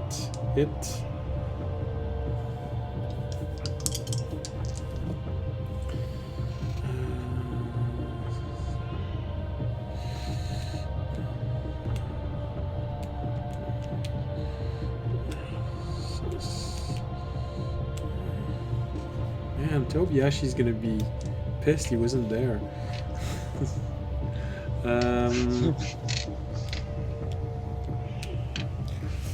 Alright, well, he just unleashes this flurry of attacks, crushes the guy once, hit twice with kicks. He's injured, disoriented slightly, and that's Tobiashi's turn. I think I've dealt more damage with Tobiashi in the last 2 turns than he has in the past month. Oh, I was gonna say the whole campaign. I didn't want to be that mean, but still. Alright, so... Don't worry, he'll never hear it because I don't think he'll watch this. Alright, so Tobiashi, we go down directly to Fisher. Okay. So, I think I'm just gonna keep it pretty simple. And now that I believe I have advantage on this Yes. hand that is surrounded, I will reckless. And I'm not gonna do the war magic green flame blade thing this round, because instead I'm just going to second wind to get some health back. Not a whole lot though. Alright. Great weapon master. Smack this dude. That should hit. That's a 23. Yes, that's enough.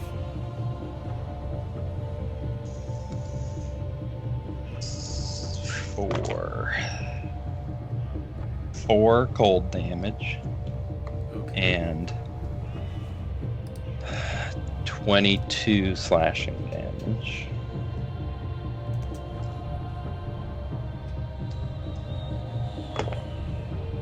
And then 20 on the second one That is enough. for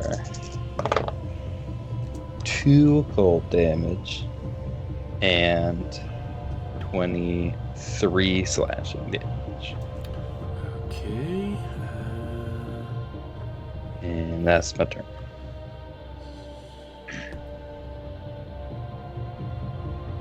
Okay.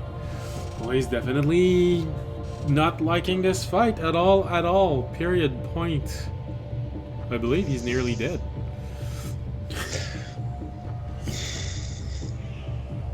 Alright. He is injured, definitely. So, we go to... Oh, also, where's the paladin? Yeah, that's right. Dude. I did Tobiashi, but I didn't do the barbarians. Sorry, we're still taking. The paladin is on the other side. Paladin-like being. I would shout over to him. If you're wanting to take any prisoners, now would be the time to mention something. Well, that actually fits pretty well. All right, I'm glad that I skipped above the enemy's turn, because I take the enemy's turn now, and immediately you hear the 2 barbarians, one still very much in rage, but doing his best to hold it in, but the other one just, I yield. And he kneels down, the one in front of Tobiashi and Remy. And the other one, still looking in rage. If he swings, I'm hitting him. He lets his weapon fall down to the ground. Okay. He still looks pissed enough to hit you with his bare fist, but it's not gonna do as much damage.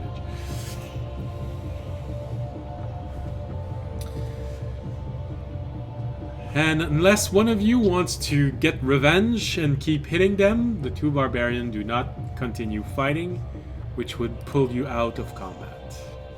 I do not need revenge. I mean, those friends in the back of the cart were not my friends. If the other guys want revenge, they can take it. But that was not. Yeah. All right. The only person I might have killed would be the wizard. He's already. Remy, do you want to take revenge? I think Raimi's version of revenge in this moment is like he's gonna tie him up in a butterfly knot. All right. And Jorg? Jorg is going to tend to his own wounds. Okay. He's still aching. But he doesn't hold a grudge. Okay. Well, in that case, it pulls you out of combat. And you survived. You have no idea how close you came to dying. Audience saved all of you by going after the mage first. Damn. Half of your group loud would have kill. went down if audience hadn't gone after the mage.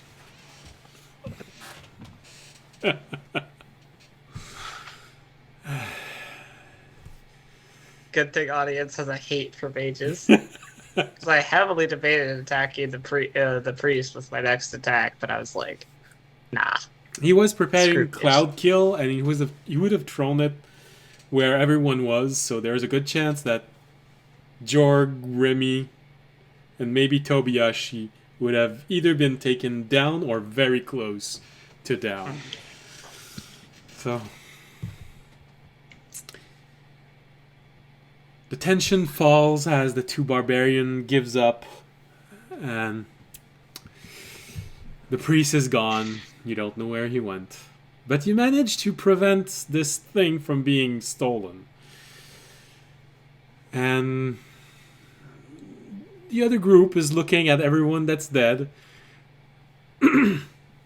They're doing their best to bring them, but some of them have taken too severe damage.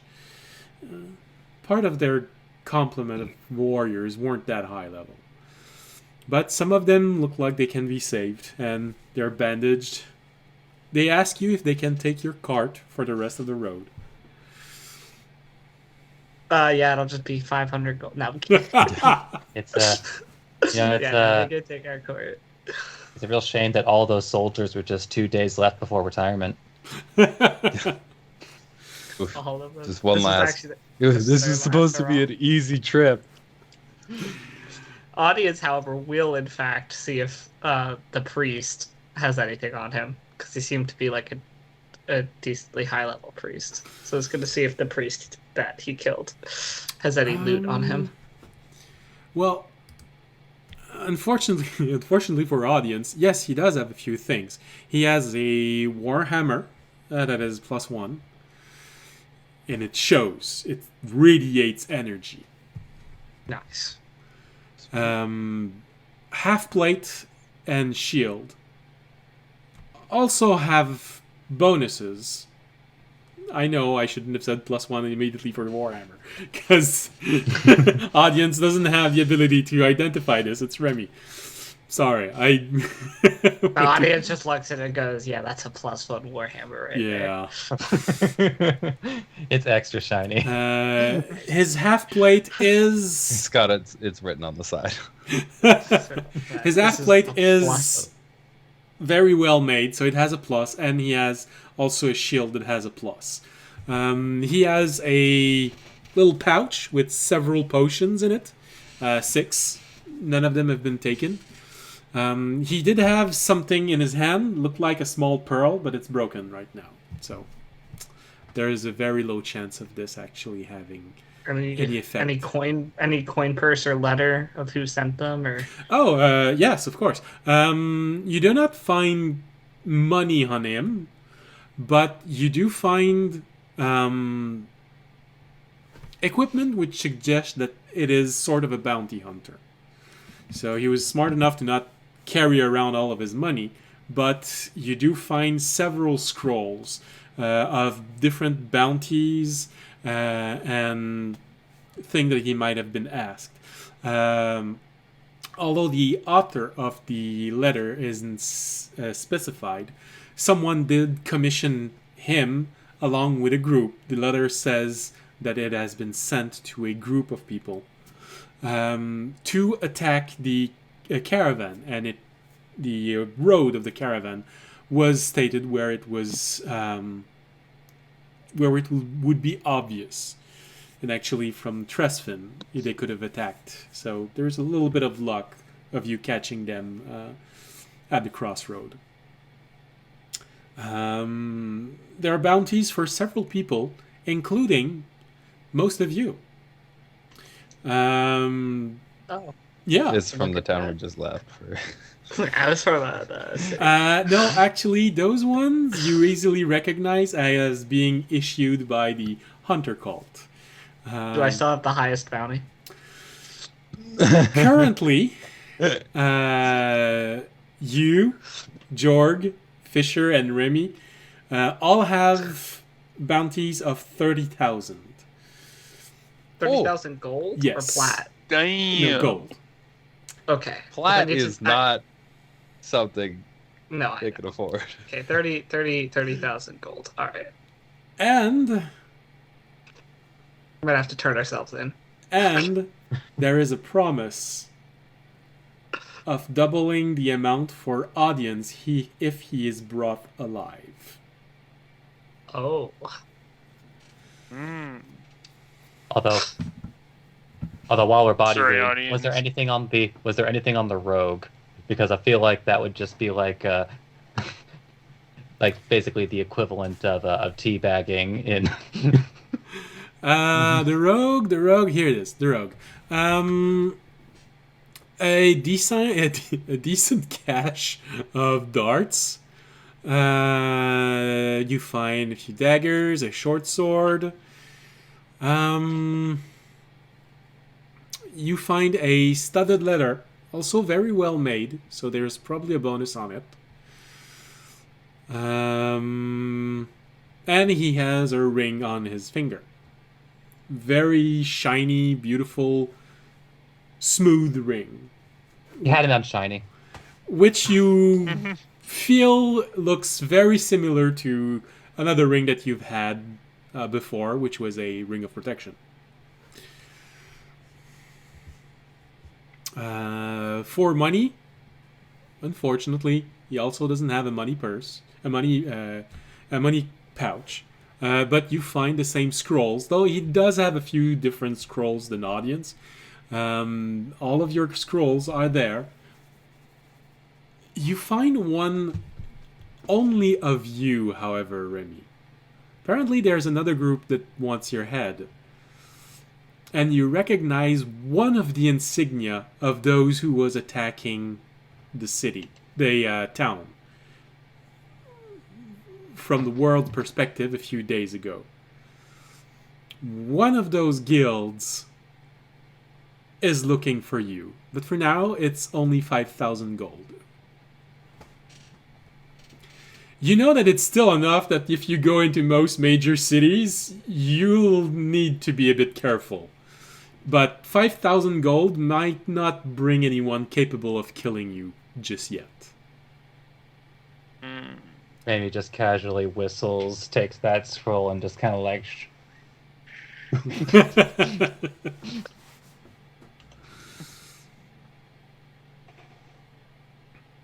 Oh, hey, we got a new followers!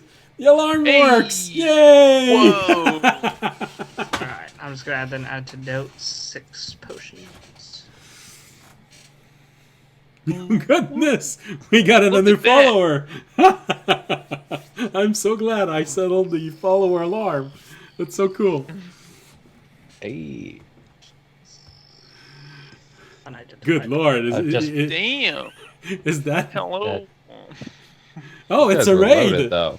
We got a raid! That's why we get an influx of followers. Cool. Oh, man. Party Welcome. of 84. 84! Damn. Yeah. I've never had a damn. And now I feel Although, bad just that for- we're about to finish the stream. Yeah.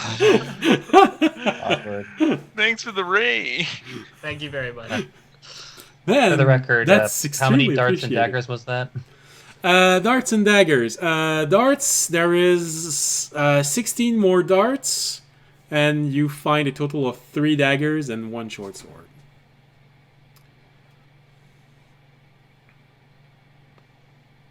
Oh, 1 dagger has very fine inscription on it.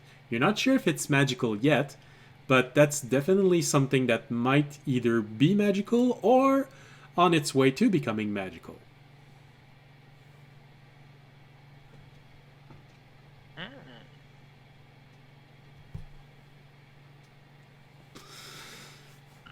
All right.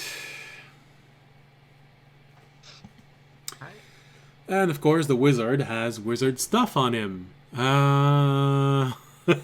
Actually, that might be important. Staff of power, robe of art. Well, the wizard is the one where you have the most moment when you look at this. Yes, there is a staff. You do not recognize it. It is well crafted, has runes on it, so there's a good chance it's magical. He also had a potion pouch, but they only had 4 potions. 2 potions have been used already. And he does have a scroll case with 5 scrolls in it. His robe looks very fine. You know, you have sort of this moment of, well, you know, we don't have any wizard, but maybe we can sell it moment. It looks fine. It might have some enchantment on it. You're not sure.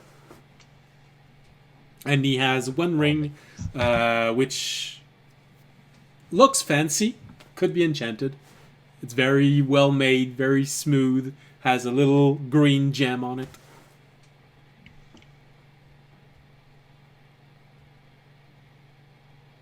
And Are you keeping note of that, Fisher, or am I? I was not, but I should have been. I was leaving it up to you, Fisher, if you wanted to loot the wizard, because audience doesn't care about wizard stuff. he just cares Uh-huh. about killing them.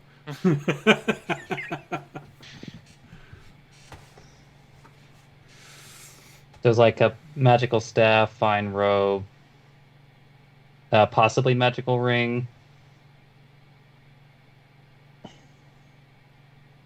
You said 5 scrolls. Yes.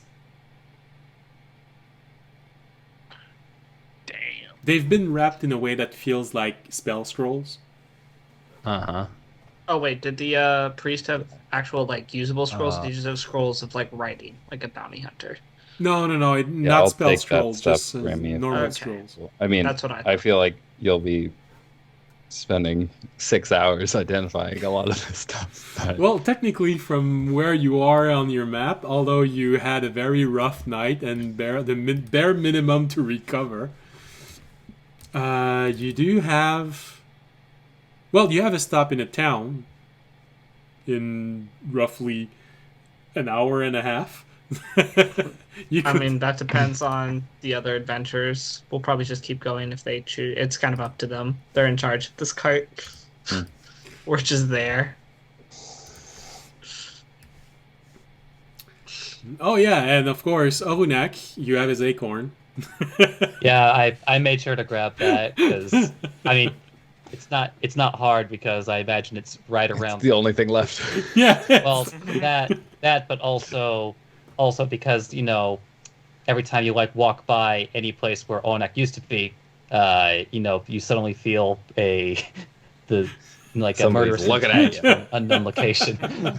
So And when you look at Orunak dying from being burnt alive and chopped into small firewood by this barbarian, and there's a small pit in your stomach that forms when you look at his expression of terror as he was burning alive.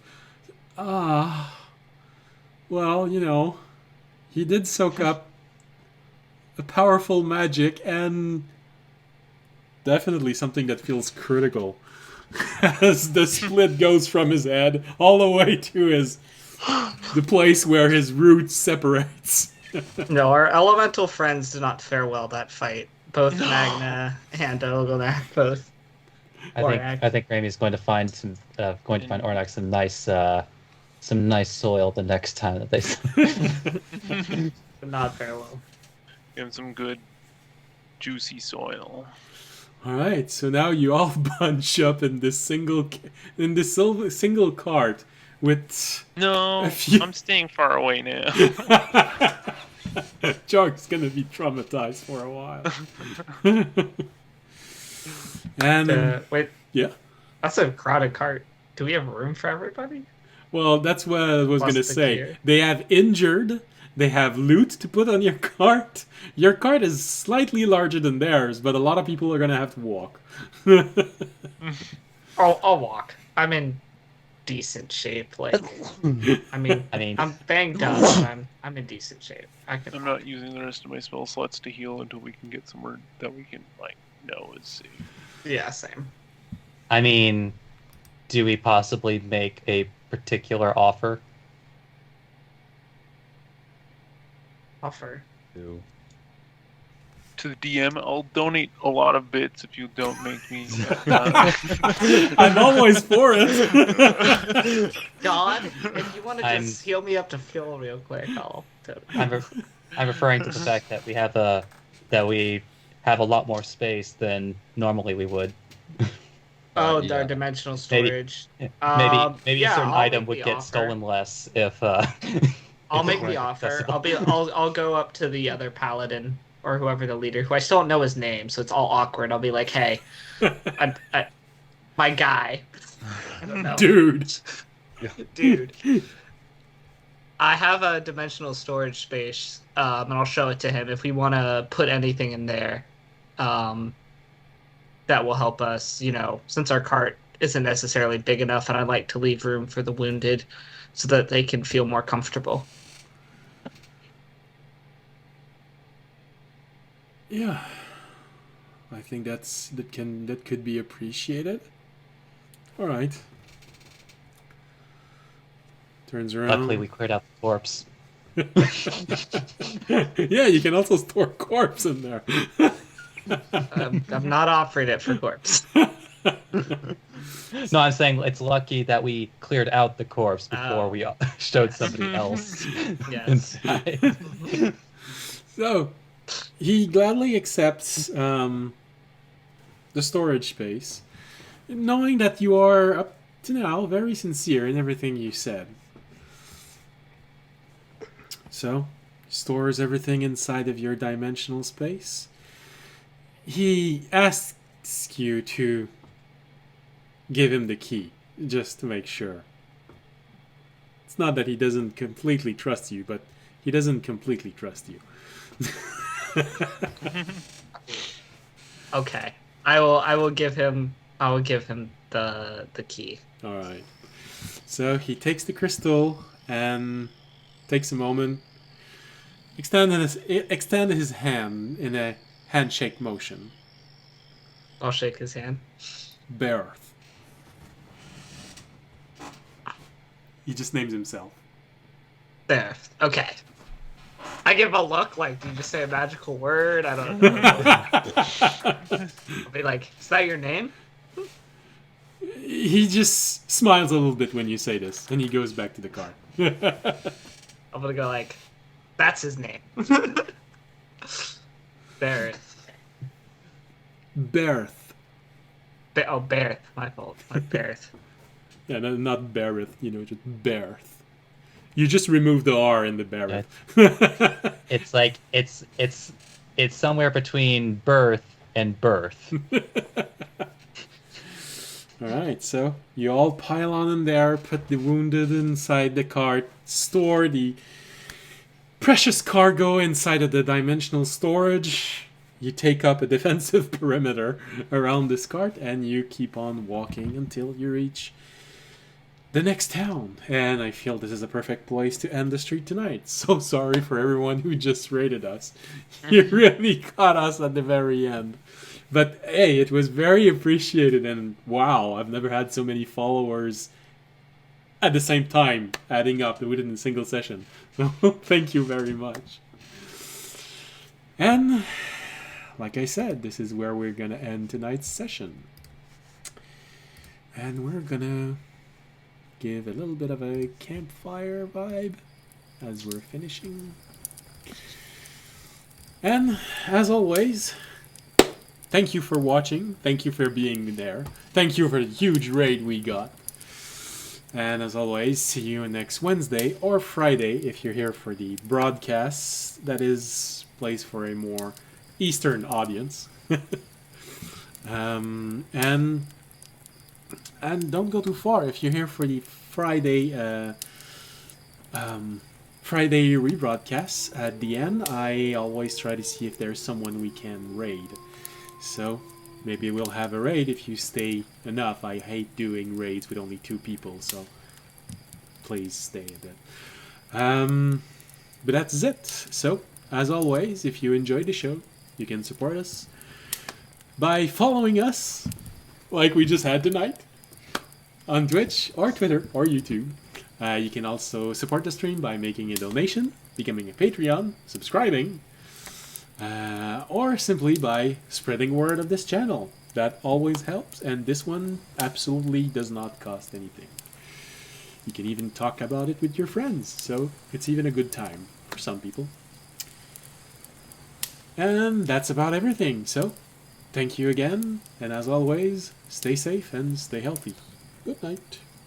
Good night. You too. See ya.